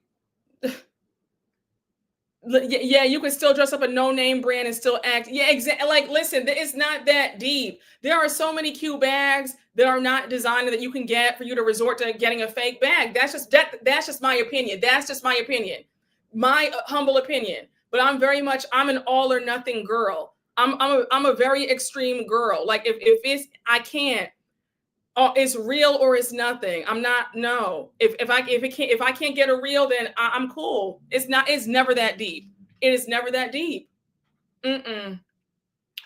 For me personally, I wouldn't feel right. That's just me. And the fact that Jen Shah was sitting up there with a whole bunch of fake stuff on, trying to act like, and the fact that she was talking down to people, that's what really blew me. She was talking down to people. You have her ex-assistants talking about, she was screaming at them, talking about, oh, you don't have this, and look what I have. And the whole time her stuff was fake. Like, are you kidding me? How are you trying to stunt on somebody with fake stuff? Like, are you okay? Very sad. Very sad. Just a mess. Yes, the FBI showed up thinking they were going to clean house. They did. They said every Chanel she owned, every David Yurman piece was fake. Her Cartier was fake. Her Van Cleef was fake. Those rings were fake. All her jewelry was fake. She might have had about one thing that was real, and it was maybe like a Louis Vuitton purse that was real. All her Chanel was fake. Her Hermes were fake. Her furs were borrowed. She borrowed the furs from Neiman Marcus. She had them on loan. All of her furs were borrowed. She didn't own anything. Can you imagine? And she's trying to stunt on them like she has so much. She was sitting up there calling folks broke on Twitter, and the whole time, she has 50 cents in her pocket, and all her stuff is fake. A mess. She probably hid the real stuff. I don't think so. She was so thirsty to be on the show. I think that all of the money that she stole went to the chalet that she was renting. I think that's where it went to. I think she probably, in my opinion, it was all spent on bills and trying to pay the $12,000 a month for that chalet. And remember how she was, the only thing real was Meredith's jewelry. Yes. So what did she do with the money? I think that she was paying bills. I think that it was bills. I think that she was using it to probably pay for her oldest son's college tuition. Remember that he was in med school. I think that it was she was traveling all the time. I think she used it to travel, but I don't think that she used it for material items. I think that, and then also remember, she didn't even own a car.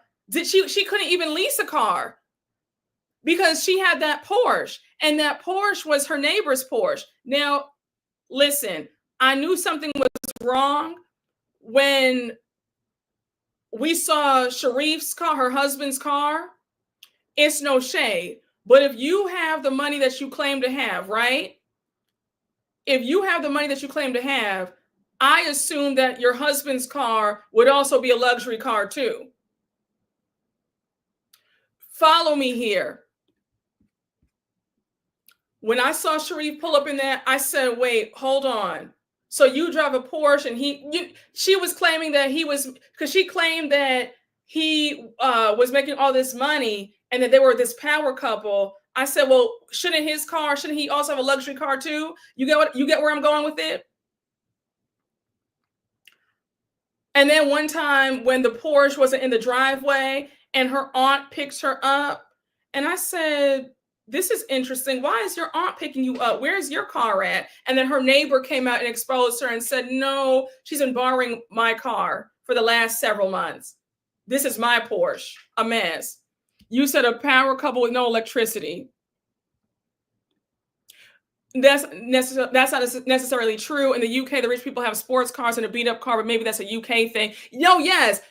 Listen, I'm aware of that. Like you have a little beat around car. I get that. But the way she was talking on Twitter before the show started, if you pull back her old tweets, she said that they had 5 homes and they had 6 cars.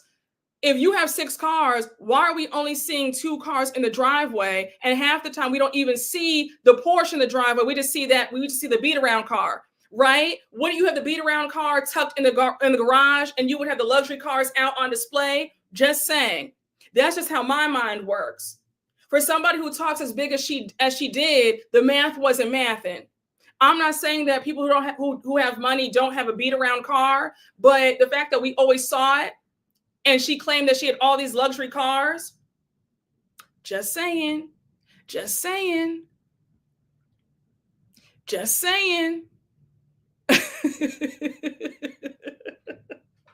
You said a power couple with no power, child. Just saying, y'all. Just saying. I and then we never saw her 4 homes, the other 4 homes. She claimed that she had 4 other homes. We never saw it. The news came out that she was renting the chalet. It was all I knew right then and there that something in the milk wasn't clean. Y'all will not sit up here. One of the comments has me screaming. One of the comments has me screaming so bad. And I said, you will not sit up here and get me in trouble today. I'm not doing it. Don't play with me. Don't play with me today. One of y'all has you screaming so bad. I'm not even gonna pull up your comment because I don't want y'all to get upset with me. So I'm not even gonna say it. Listen, Jen, all I'm gonna say is she was fraudulent from the jump.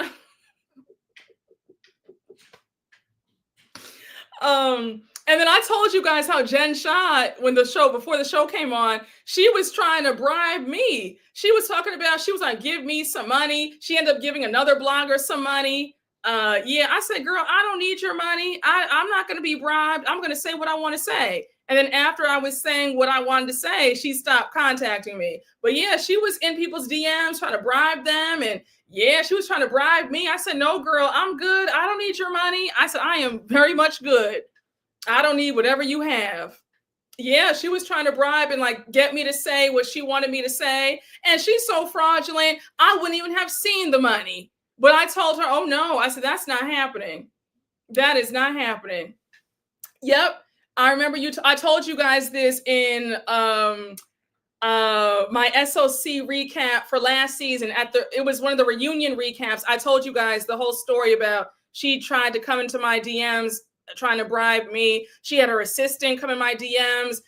They were promising to fly me out to Utah and hang out with her and do all this stuff. And I just said, I'm good. I don't, if I want to go to Utah, I can go to Utah on my own dime. I don't need you to fly me or do anything for me. I just knew that she was full of it. I knew she was full of it. You said with what money? You said what money? Monopoly? Yes. Honey, I said, no, oh no.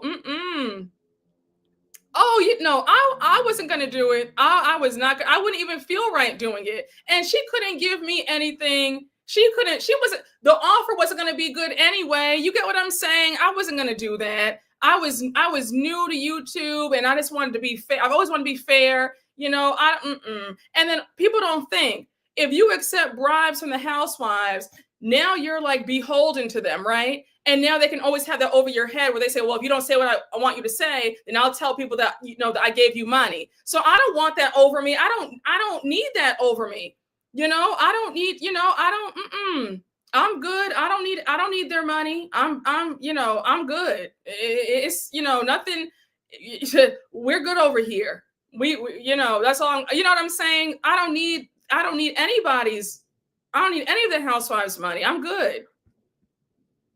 I probably could give some of them $5.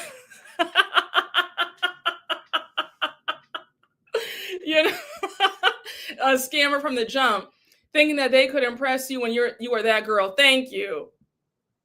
You would have been stuck on that spirit plane. Yeah, it's really not that serious. Yeah, fly out to Utah. Okay, yeah. I said, I don't need you to do anything for me. That check would have bounced. Yep. No wonder the other girls ever took her serious. The whole time they knew she was a fraud. Oh, absolutely. Yes.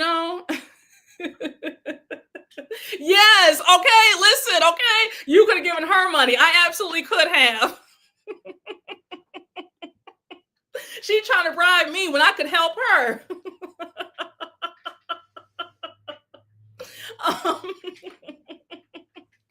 Yeah, but no, that wasn't but yeah, you guys, I told the full story in one of my lives. It was for this last season of SLC, I told the story of how she came into my DM, slithered in there trying to bribe me. A mess.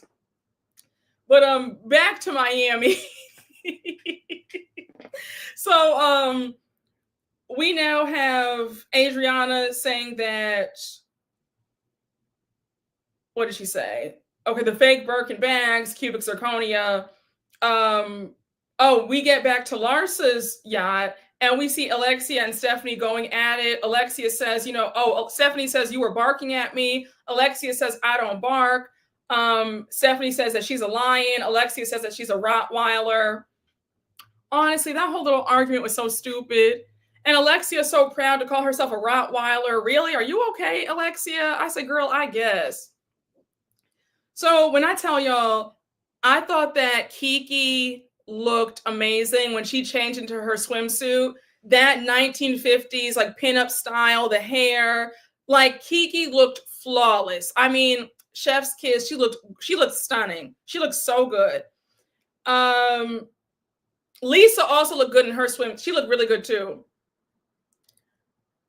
So we see now, so both of the yachts are now docked together, right? In the middle of the water.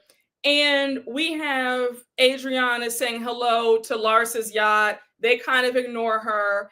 And Adriana is already good and drunk. Adriana says, Marisol, stop manipulating everybody. And then she says, F off, you old whore. I said, not an old whore. I said, baby, get these drinks away from Adriana because Adriana is really going in. I said, Adriana literally had her foot on the gas and did not let up. So you have Marisol walking away. Julia's like, I don't know what's gotten into Adriana. She's not a fun drunk. She turns nasty. Larsa says, somebody give Adriana a biscuit to sober her up. So Adriana is yelling. She's like, they lured my best friend in there. She's trying to be one of the cool girls. When I tell y'all, no, y'all don't understand. I was crying laughing at this point because Adriana was going off. The whole staff of the other yacht, they were looking at her like, we don't want any parts of this. We're just here to make your stay comfortable and fun. Like, we don't want any parts of this. Yes, Adriana was loose as a goose. She was. Adriana's foot was on Marisol's neck. Adriana was activated. She was. She really was. When she called them, she said they think they're cool girls, but they're nothing but mean cougars. I could not stop laughing. So now you have Adriana saying Marisol has bony, wrinkled knees. So Marisol says, well, these bony knees got me 3 husbands. And I said, no, Marisol, what did the 3 husbands prior to this one, what did they do? Did they have jobs? Were they using you? I always felt like that husband that she got married to season 1, I felt like he was using her. Like, I mean, talking about, oh, I got 3 husbands though. Is that really a flex? Were these good marriages? Did they leave you with money or did you give them money after the divorce? Because if you're paying them alimony, then it's not a flex, sis. I'm just saying. The husband that never loved Marisol. Yeah, Marisol's comebacks were not landing at all. Yeah, she said that like it was a prize. No, you didn't. No, you didn't. Y'all will not get me in trouble today. You will not do this. Marisol is one of those, at least I got a man types. Yes, she is. Very much so. Very much so. But yeah, she really thought that she ate by saying, well, I had 3 husbands. But did they leave you something in the divorce? Did you pay them? Did they pay you out in the divorce or did you pay them? I'll wait. Let me know in the comments if you guys know. So we see them on the jet skis. Larsa and Alexia ride the jet skis. That was cute. Kiki brought water guns. They get on Larsa's yacht and they start spraying them with the water guns. That was really cute. The way Larsa was so scared when she got sprayed with the water guns, she started like throwing her water at them. Marisol is such a poor sport to me. The way she got mad when she got sprayed with the water guns, she was just like, oh my gosh, like Adriana is such an asshole. I said, girl, you guys are on a yacht. Have some fun. It's a nice summer day in Miami. You'll be okay. They're having fun. They're being silly, like relax.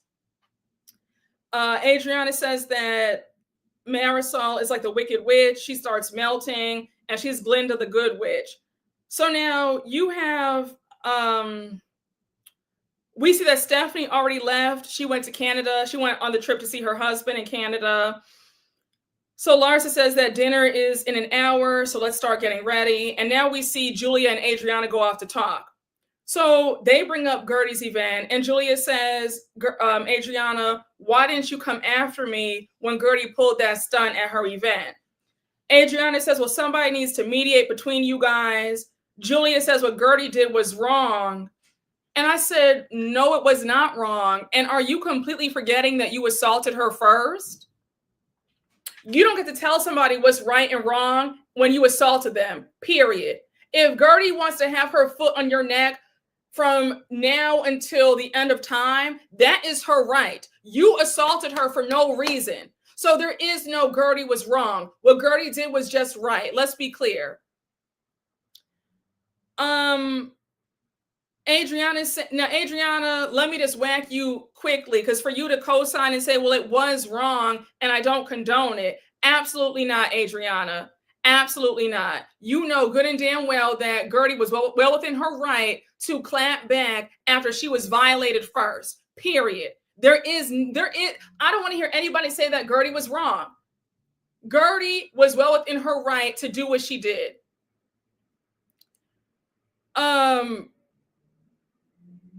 You have Adriana saying, but Julia, when Marisol and Alexia called me a liar in New York at the reunion, you just sat there, you didn't say anything.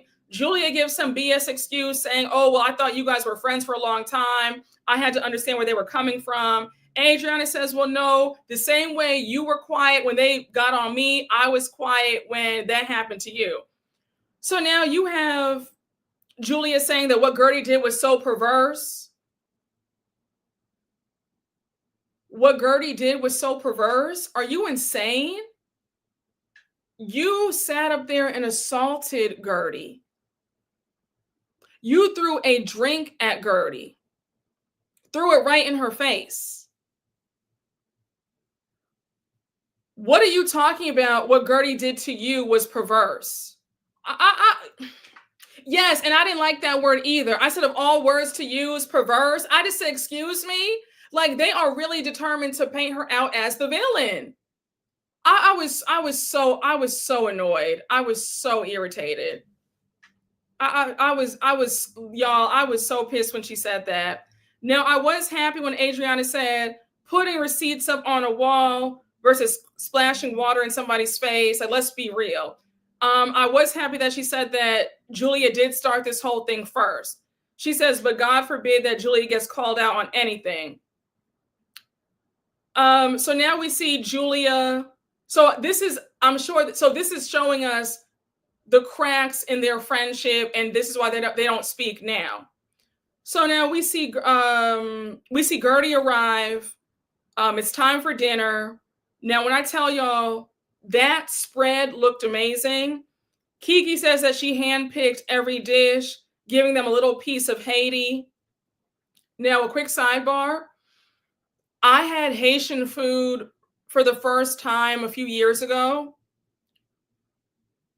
When I tell you, the food was phenomenal. If I have any Haitian subscribers, your food is like chef's kiss. The food was so good. I mean, like delicious, like just phenomenal. So, and that food, that spread looked, I mean, my mouth was watering. I was like salivating looking at the spread that they had. Yeah, Haitian food was, oh my gosh, I had it for the first time 4 summers ago. Phenomenal. Did anybody notice that when Guerdy said hello to everybody, nobody said hello back? You have Larsa just staring at her. Alexia gives a very dry hello. I just said, really? Like, why are we being so dry towards Guerdy?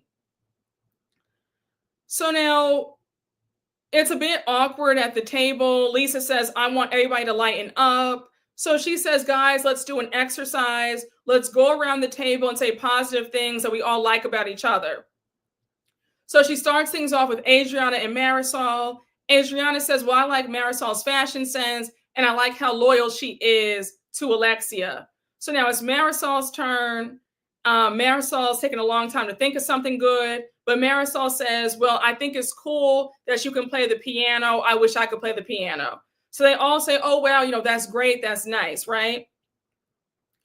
So now you have Lisa saying, well, now it's time for Guerdy and Julia. So Guerdy says that Julia has a compassionate heart, embracing these two new children, giving them a bright future. That's admirable. That's great. So it's Julia's turn. Julia says, thank you. And she says, Guerdy, you know how to throw fabulous parties and how you share your emotions. I can't hide my emotions. I'm the worst actress in the world, but we share the same desire to move forward. Now, let me pause for a minute. Lisa, I need to just check you because you've been getting on my nerves since last season. For you to act like Guerdy is being unreasonable for still being mad at Julia is beyond me. Guerdy was assaulted. I don't know how many times I can keep saying that. Guerdy was assaulted. There is no playing nice. There is no, let's just say something nice about Julia. I'm not doing that. Thank you. Thank you. I would not have said anything to or about Julia. Exactly. I would have given Julia my ass to kiss. I'm not saying anything nice about somebody who threw a glass in my face. That's not happening. And for Lisa to try to downplay this like it's a petty argument, no, it's not. And I'm getting irritated with how they keep trying to force Guerdy to talk to her. I was just, and Lisa's really pissing me off so bad. And the fact that Lisa is acting so confused as to why Guerdy's mad. And even though, and Lisa's excuse has been, well, I wasn't there. It doesn't matter if you were there or not. If you hear that your friend got a drink thrown in her face by somebody in your friend group, you should automatically be on that person's side. Period. If I heard that my friend or a loved one they were assaulted, I don't need to hear the other side. I'm automatically on your side. Period. End of story. What more do you need to hear? And Lisa, you had an interview I want to say last week, and you said, well, the reason why I was like playing the middle is because I wasn't there. I didn't see it, but now watching back, I'm firmly on Guerdy's side. Really? You had to see it for yourself to finally be on Guerdy's side? What are you talking about? The minute Guerdy told you that a drink was thrown in her face, it should have automatically been, I'm on your side. And Julia is dead wrong for what she did. It's so aggravating.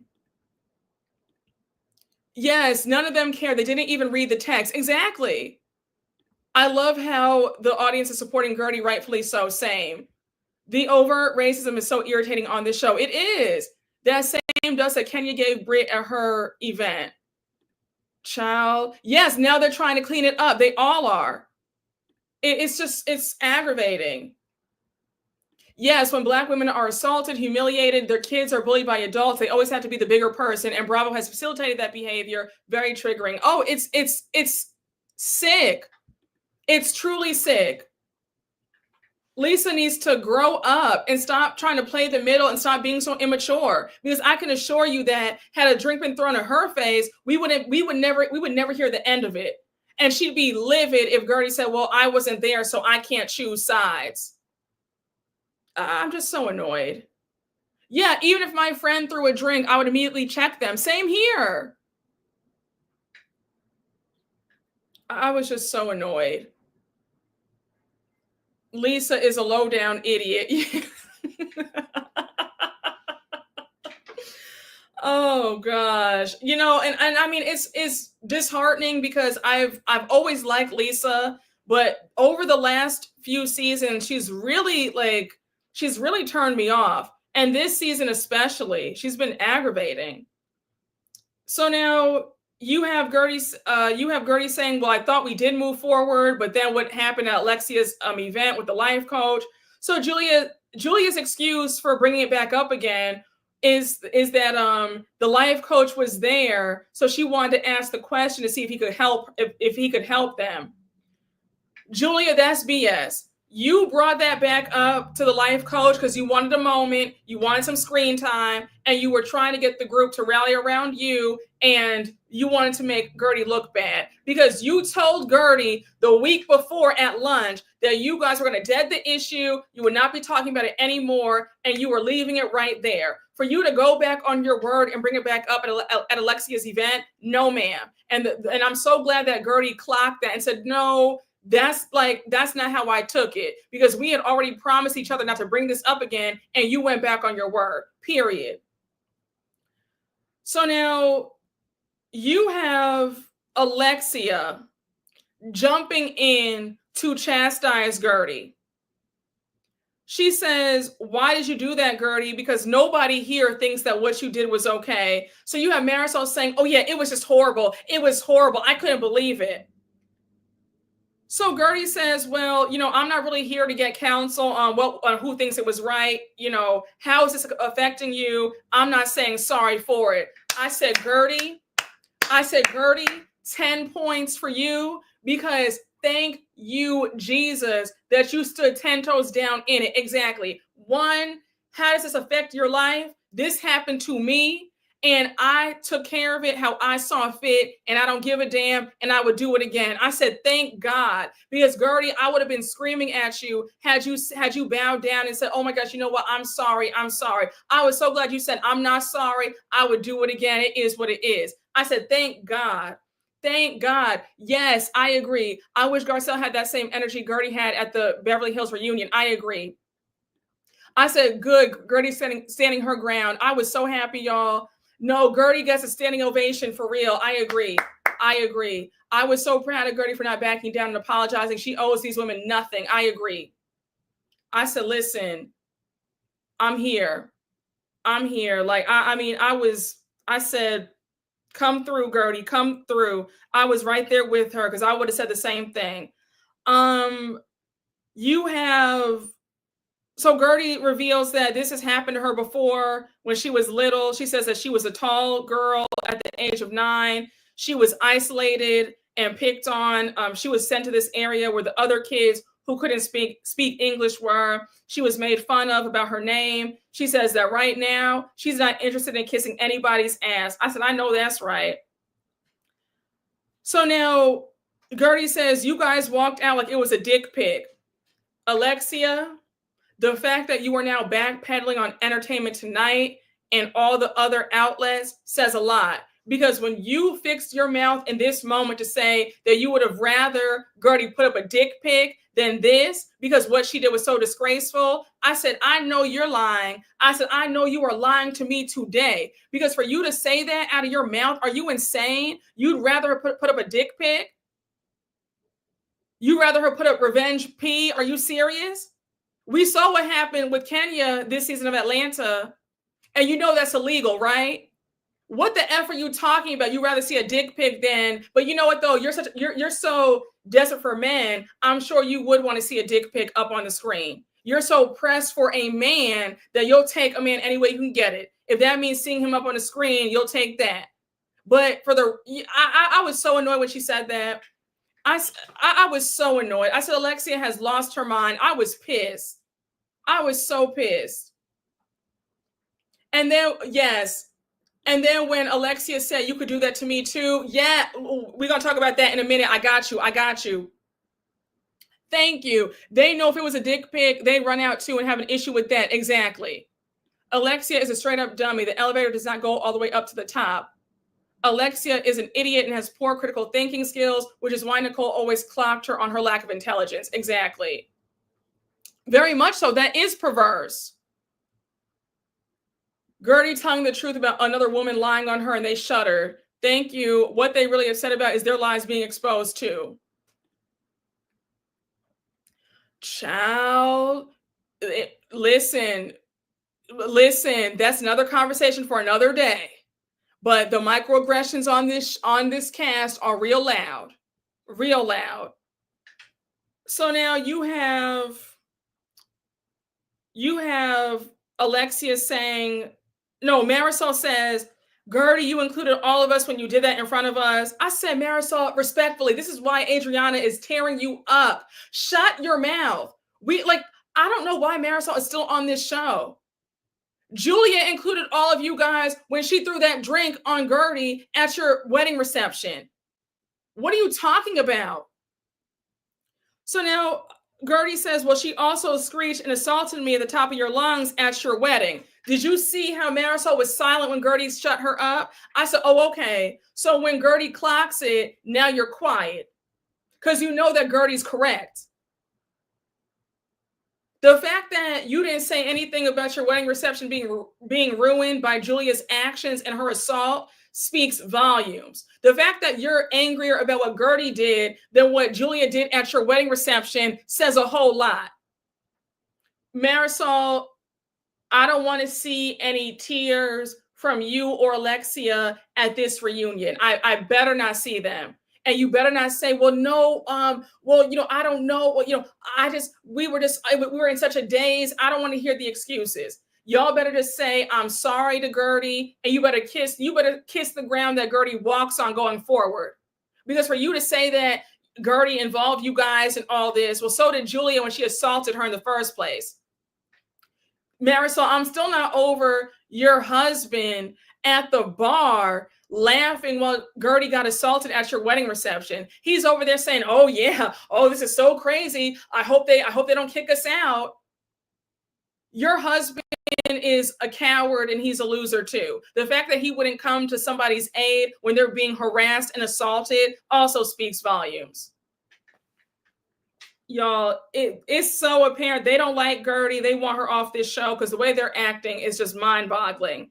So now you have Alexia, you have Marisol saying that they're very fair. I said, oh, you're fair? So you're treating the victim like she's the bully, but not the actual villain. Got it. But you're fair, though. You're fair. Got it.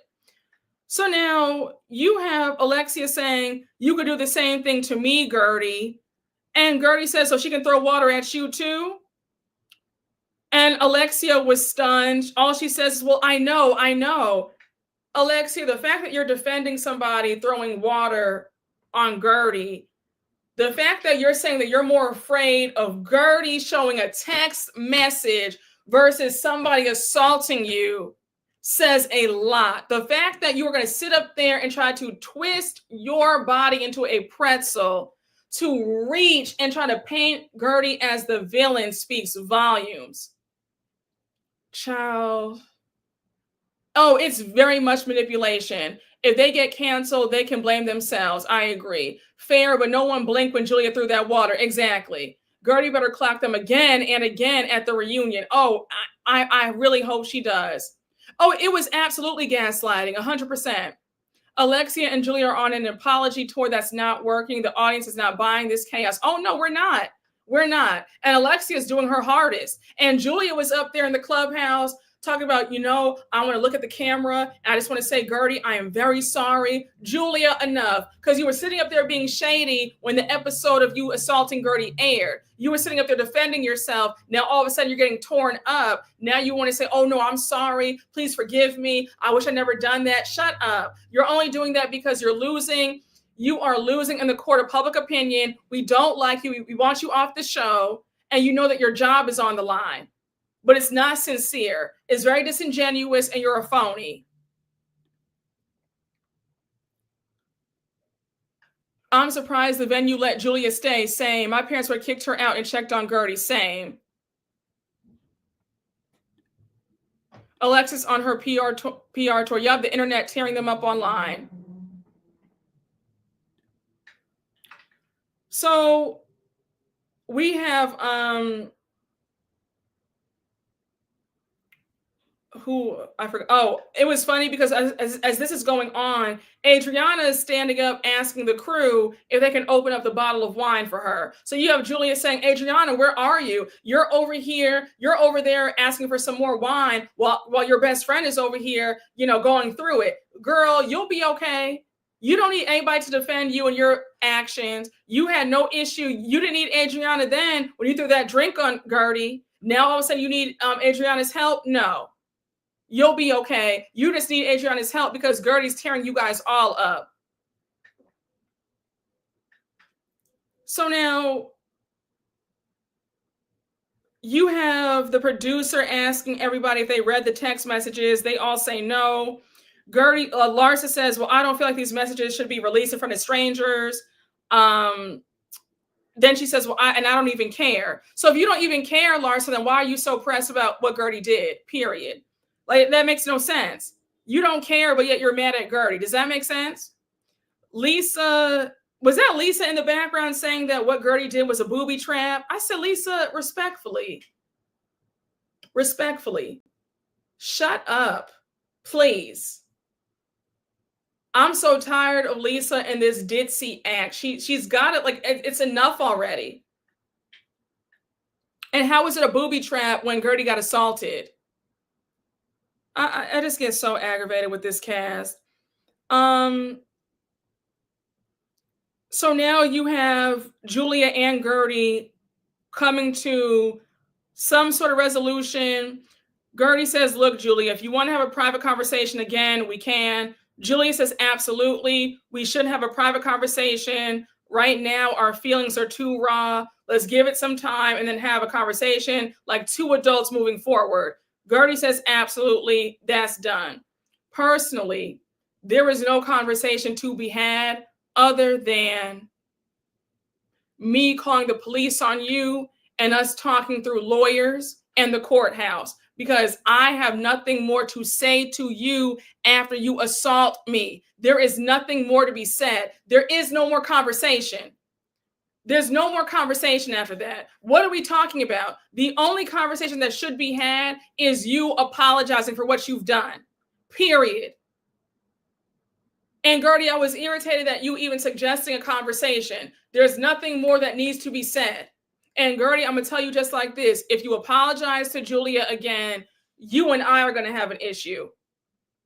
Just saying. You and I are going to have an issue. Oh, okay. It was Marisol. Marisol said that about the booby trap. Okay, thank you. Because I was like, is that Lisa's voice or Marisol's voice? Thank you for clearing it up. So now we get to the last scene of the episode. It's the next morning, and we have Alexia, Marisol, and Larsa outside on the boat. They're getting ready for breakfast and some coffee, but Larsa FaceTimes Stephanie. So Stephanie says she had a great time in Canada with her husband. She's on her way back to Miami now. She asked if they had fun. And Larsa, and they all say they did have a good time. We see them dancing last night. Marisol and Alexia were talking in their room. So it seemed like the night actually got to be okay. So Stephanie makes a joke and she's like, oh, where was the Rottweiler? Did she bark? And she's referring to Alexia. Remember, Alexia yesterday said that she's a Rottweiler and Stephanie is a Chihuahua. So Alexia is like, F you, Stephanie. I have a name and it's Alexia. So Larsa's like, it's way too early for Alexia to be upset. It's just a joke. Stephanie's like, yeah, girl, I was just joking. Calm down. Like, it's not that deep. And Alexia's like, Alexia's like really pissed. So Larsa's like, girl, we had a late night. We all need to just relax, calm down.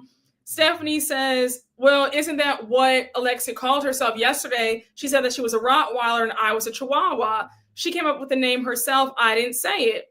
So now Larsa hangs up the phone and Alexia says, don't F with me. We said that being playful, but she's going to call me a Rottweiler. Aren't you happy? Aren't you in Montreal in your jet with your perfect husband and your perfect life? First of all, Alexia, you could clearly tell that Stephanie was joking when she said the whole Rottweiler comment. It wasn't that deep. You just don't like this woman.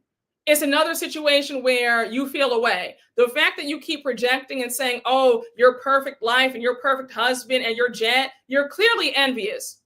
The same way you acted towards Nicole, you're acting like that with Stephanie too. Stephanie bothers you.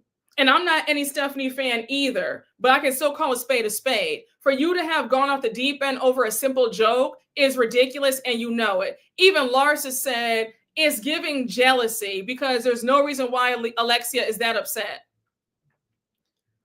Yeah, Alexia is definitely like a baby. That comment was dripped in green envy. Yes, because anytime somebody says, anytime you hear somebody say, "Oh, that you think you're better, you think you're all that, you're perfect life, you're perfect this, you're perfect that," that's nothing but jealousy. They are the ones who perceive your life as perfect. They're jealous. They wish they could switch places. The fact that she's going through all these issues with Todd, her money's kind of in limbo right now. You know, stuff's kind of messed up for her. Now she wants to project onto Stephanie. And I'm not saying that Stephanie does not have her stuff, but in this moment, it is pure projection and jealousy and nothing but envy. Because for you to say that, it's like, wow, girl, are you okay? That comment, that little joke brought all that out of you. Like, okay, tell us how you really feel. It's a mess. Stephanie is her kryptonite. Alexia will never see it for Stephanie because of Stephanie's comments on Todd. Why did she get mad? Yeah, she got mad. That was pure jealousy. Alexia jokes on people all the time. Alexia jokingly called herself a Rottweiler yesterday when she talked to Stephanie. Now she's mad when Stephanie makes the joke back. Todd has her like a mistress. Meanwhile, Stephanie's renovating the ex-wife's home. I'm screaming. Yes, her issues with Todd are not Stephanie's problem. I agree. So now, Alexia says that she's bothered about this girl, referring to Stephanie. Then she says, F you. So Larsa's like, you know what? I'm going to get my stuff. I'm out of here. And that's where the episode ends. Now, we do see the mid-season trailer. We see they're going on 2 more cast trips. The trips look amazing. The rest of the season looks really good. But Guerdy, I got to just tap you quickly, right? You have me, along with other content creators and viewers, up in arms. We're screaming on your behalf. And to see you in that mid-season trailer tongue-kissing Julia. Why are we getting cozy with somebody who assaulted you? Like, I'm not getting that. And this is why I feel like we're being made out to be fools when we get all up in, we get so worked up. We're getting our blood pressure high over y'all, and you, like, we can't care more than you guys care. And it's giving very much season 7 of Potomac when Mia assaulted Wendy in Miami. Everybody was against Wendy. And then 5 episodes later, you guys go to Mexico and we find out that you guys were in the room showing each other's cats, fake flirting. Why are we getting flirty with folks who have assaulted? Like, I'm just not understanding. And this is why I feel like this is why people allow this stuff to go on, because they feel like, well, you're not taking it seriously. This is why Bravo kept Mia on so long. And I'm not trying to place blame on Dr. Wendy, but Wendy, had you not done that, Mia would have been fired. We would not have had to deal with Mia and these crazy storylines going forward. I had told you guys that I had heard that Mia was getting fired for her assault. If we want Julia off the show, then now it's going to be like, well, if Guerdy's okay with Julia, then we should just keep Julia then. Like, y'all mess it up for us and yourselves when you're sitting up there hugged up, kissing on the enemy. I don't know. I was just irritated. Like, it's just annoying. I was irritated by that because I'm like, well, obviously, Guerdy, you and Julia are okay then? Because there is no way that I'm sitting up there hugged up doing anything with somebody who sat there and threw water in my face. Period. Yes, I like Candace. She stands on business with Monique. Exactly. Paying her dust. She will never be in the same room as that woman until Monique gives her a real apology. She's like, it's F Monique for life. Absolutely. She's not sitting up there getting cozy with somebody who did that to her. Okay, so you said that Guerdy kissed her because she needs that good Bravo check, full stop. But I don't want to believe this because Guerdy has a great career as an event planner. She makes money. She makes great money. She's not in need. Like, I don't know. It's giving desperation to be a part of the group. That's what it's giving. Mia never even apologized. That still burns me up till this day. And the fact that she lied to my face at BravoCon when I approached her about it, I said, "Girl, you had me all the way effed up the way you did Wendy." And she lied to me and said, like, she said, "Oh my gosh, like, no, like, I do apologize to her this season. You'll see. I'm gonna redeem myself. Like, we're good." And then she even had the nerve to tell me that I'm too hard on her in my recaps. And I said, "Mia, I'm not too hard on you at all. Like, I literally, I feel like my peers go harder on you than I go. Like, I barely scratched the surface with any of these housewives. Like, if I really said if I really went in the way I could, the way I think about in my mind, you'd be like, oh my gosh, like you like what? Like, I give you guys like 20% of what, like, you know what I'm saying? Because you can't say exactly, but I don't go as hard as I could. I don't go as hard as 90% of my peers do when they review the shows. Because my fellow content creator friends go hard and they go in, and I feel like I put like my little pinky toe in the shallow end.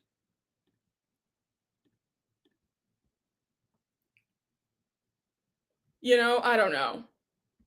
That was her version of the apology, lying, exactly. I feel like the kiss is some other foolish game probably started by Lisa. I could see that. Yes, going too hard on me equals you're exposing me. Exactly. Yes, all these women seem to be thirsty for fame, even if they don't need the check, they need the fame, and that's tragic. I agree. Yes, I feel like I keep it very tame. I keep it very tame, I feel. Even my rant recaps, even the videos where you thought that I completely lost it, even that was me reining it in and only giving you guys 50% of what I actually really wanted to say. Even then, the most irate video you've ever seen from me, it's still 100% tamer than all my fellow content creators. Like, I still don't go as hard as I really could go. I don't know. But I'm just aggravated, Guerdy, that we're going to see you hugged up with the enemy. I don't know why. You need to be filing a charges on assault. You need to be, you need to, I don't know. And I'm going to be annoyed. I'm going to call it right now. I won't be surprised if Julia is asked back because of that later on in the season. I won't be surprised now. And Guerdy, I'm not trying to be funny, Guerdy, but I'm going to low key place a bit of blame if Julia is back for season 8. I'm not even going to hold you. I'm not even going to hold you, because it's sending out mixed messages when you girls get cozy with the enemy who assaulted you.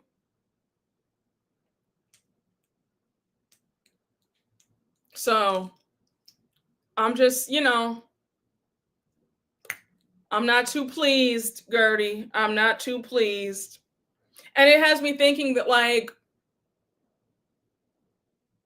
sometimes I feel, you feel like you have egg on your face as a creator because you get so riled up. Like, it's like, I can't be angry. How am I angrier about this than you are? You actually lived through this. You were embarrassed on national TV, and I'm more up in arms about it than you are. Like, how does that work?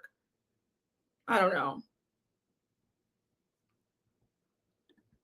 Oh, I really appreciate that. Brooke, you're very tame, but the reason why I love your recaps is you precisely explain everything down to the T so eloquently. Oh, thank you. To the point where you don't need to watch an episode. Thank you. I really appreciate that. Thank you. Thank you. And also, I see y'all bringing up Russell.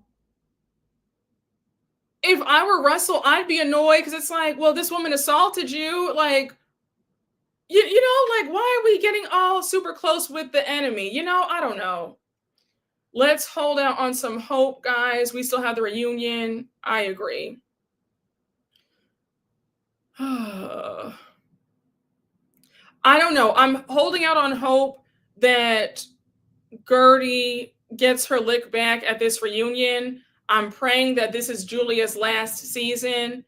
The way Julia was apologizing real hard and she's changing her tune on Watch What Happens Live, the mid-season trailer of Guerdy and Julia being hugged up. I feel that if Guerdy and Julia make up at this reunion, I won't be surprised if they have her back. I don't know. Something tells me that they might have Julia back, and I'm really praying that that's not the case.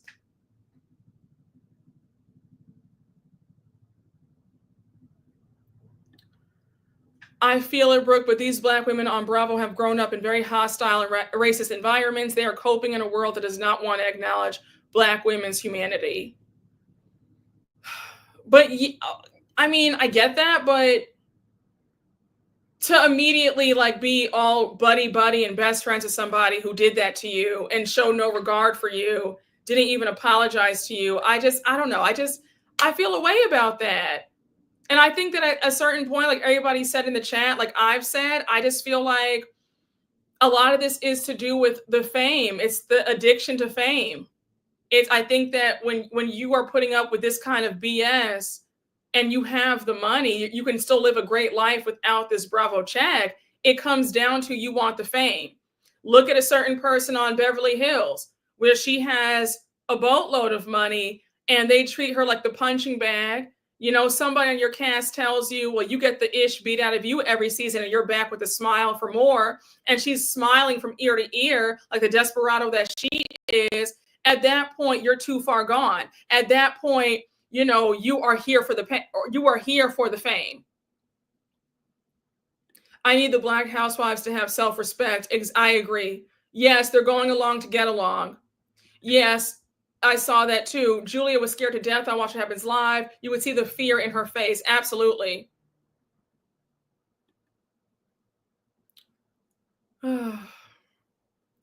Julia was never interesting. I lost it when she introduced her damn jam business. Yeah, she was never interesting. I always thought that Julia was so boring. I never thought Julia was interesting, ever. I didn't think that she was quirky, or I never saw it for Julia, ever. But guys, yeah, there is an addiction to fame and money, but I think that there's even a bigger addiction to the fame, though. I think that, and then also, you know, if some of these women who grew up and they weren't considered cool or pretty or popular growing up, some of them still have those childhood or teenage wounds where they want to be accepted. And this show is like high school all over again, right? On a national stage. And I think that for some, it's past the money. They just want that craving of acceptance. And, you know, you to have fame, to have all these adoring fans, you're written up in articles, you have bloggers talking about you, you're in magazines, you're on TV. I think for a lot of them, that's feeling of a childhood void of, see, I'm finally popular. I'm finally a cool girl myself. I'm finally a part of the in crowd. So I think that it's feeling that void that they have socially. They were never accepted. So now they're finally cool. They're famous. So I think it's more so an addiction to the fame and not even the money. Yes, they love the fandom. Absolutely. Absolutely. Yes, Shamia, I agree.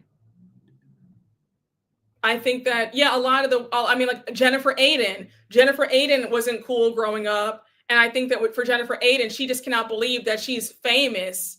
And that's why, that's why I feel that she's the epitome of all she has is money and this show and Jersey, because she's never been cool.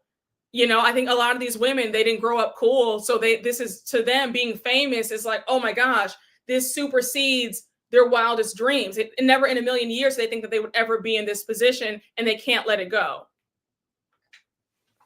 Yeah, some of them don't even care that it's negative attention. Yeah, they just love being famous. I agree. Yep, fame is a beast. They need some self-esteem. Yep. Oh yeah, Sutton for sure. Absolutely. Yes, I think it's hard for people who want to be seen to go from obscurity to suddenly people being interested in them to then going back into to obscurity again. I think their fear they because a lot of them they felt a lot of these women felt like if I had to guess, some of them you can tell felt like nobodies before they were famous.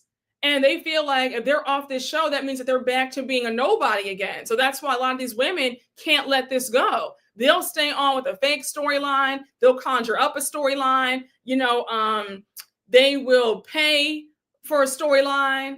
They will get beat up on for, they'll do anything to stay on this show because they don't want that feeling of being a nobody again. Yep. Guerdy already mentioned to her therapist her need to feel included. Yeah, she definitely has that need to be accepted.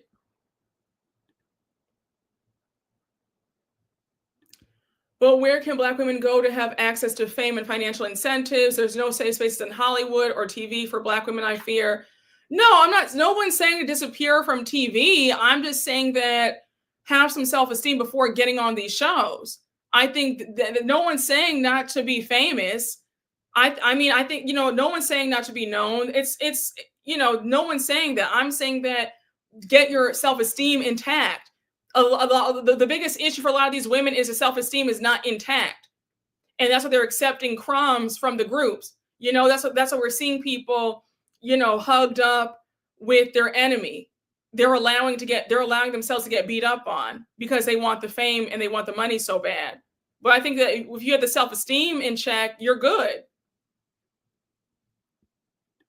Yes, that's the psychology behind all of this. Exactly. Stand up for yourself, set boundaries, period. I agree. Going back to the foundation, they need a solid foundation. I agree. Yeah, be secure in yourself before going on TV. Yeah, this isn't about telling Black women not to, be on TV or, no, if you want to be famous, if you want to be known, there's nothing wrong with that at all. There's nothing wrong with that. But I think that if you're going to go into entertainment, you need to have a very high self-esteem. You cannot have low self-esteem, especially in the entertainment industry. So I think that once the self-esteem is intact, I think that a lot of the women will fare a lot better. Listen, y'all, I'm not saying that, my thoughts and theories are the gospel truth. I don't want anybody to act like, I'm not trying to act like I'm some expert. I'm just giving you guys my opinions on what I think could be better moving forward. I'm just one girl with an opinion, okay? But no, I do believe that self-esteem, self-worth is really the key to having a good life in general. That's why I'll never get mad at Adriana for stomping on Marisol's neck every chance she gets. Yeah, I feel the same way. Know thyself and self-worth. I need Garcelle to use her power at Lifetime to build a non-VH1 Zeus and Bravo space for Black women in reality TV. Here I go putting more work on Black women. I truly don't know the answer, but I detest their work environment. I get it. I think that, we can't place the burden on just one person, right? Garcelle is only one person. So we can't place the burden on, that's not her responsibility to create safe spaces. It's up to these networks to do that.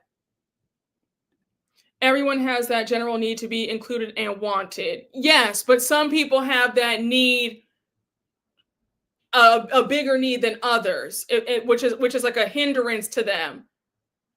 Yes, everybody does have that general need, of course, but some people have it work. Like some people have that. It's like a gaping hole for some people.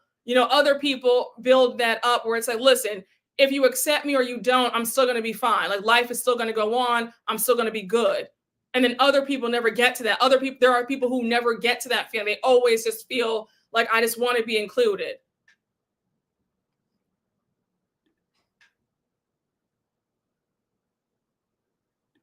I just got into Miami this season because of you, Brooke, but I think they need to just start over. It's so toxic on this show. Yeah, I think that we need to get rid of a few faces on Miami. I think so. I think that Julia, number one, has to leave. They need to bump Adriana up to full-time. Julia has got to go. Yes, it's like they're incomplete. Exactly. You have to leave the table when love is no longer being served. I agree. Yeah, violence, physical threat equals fired. But if they have self-respect or show it, then they won't be on the show. Oh, I don't know anymore. I don't know what we're gonna do about the housewives. I really don't. I really don't. Y'all, oh wow, it is 4:15 here. Y'all, I'm going to stop the live here though. I had a great time chatting with you guys on this Saturday afternoon. Um, I do want to go live and talk about some pop culture, so look out for that live coming soon. Hopefully, maybe I don't earlier in the week, but yes, look out for another live for me about that. Look out for an OC recap that is going to be coming up. I have a lot of thoughts on this latest episode too, especially that ending with Jen and Tamra. But guys, I'm going to end the live here. I hope you guys had fun with me. Thank you all for joining, and I will see you all later. Bye, guys. Y'all were great. Thank you to all the mods. Thank you to everybody who super chatted. Thank you, guys. Thank you for everybody in the chat. Always a great time with y'all, but I will see you all later, guys. Have a great rest of your day, and we will chat soon. Bye.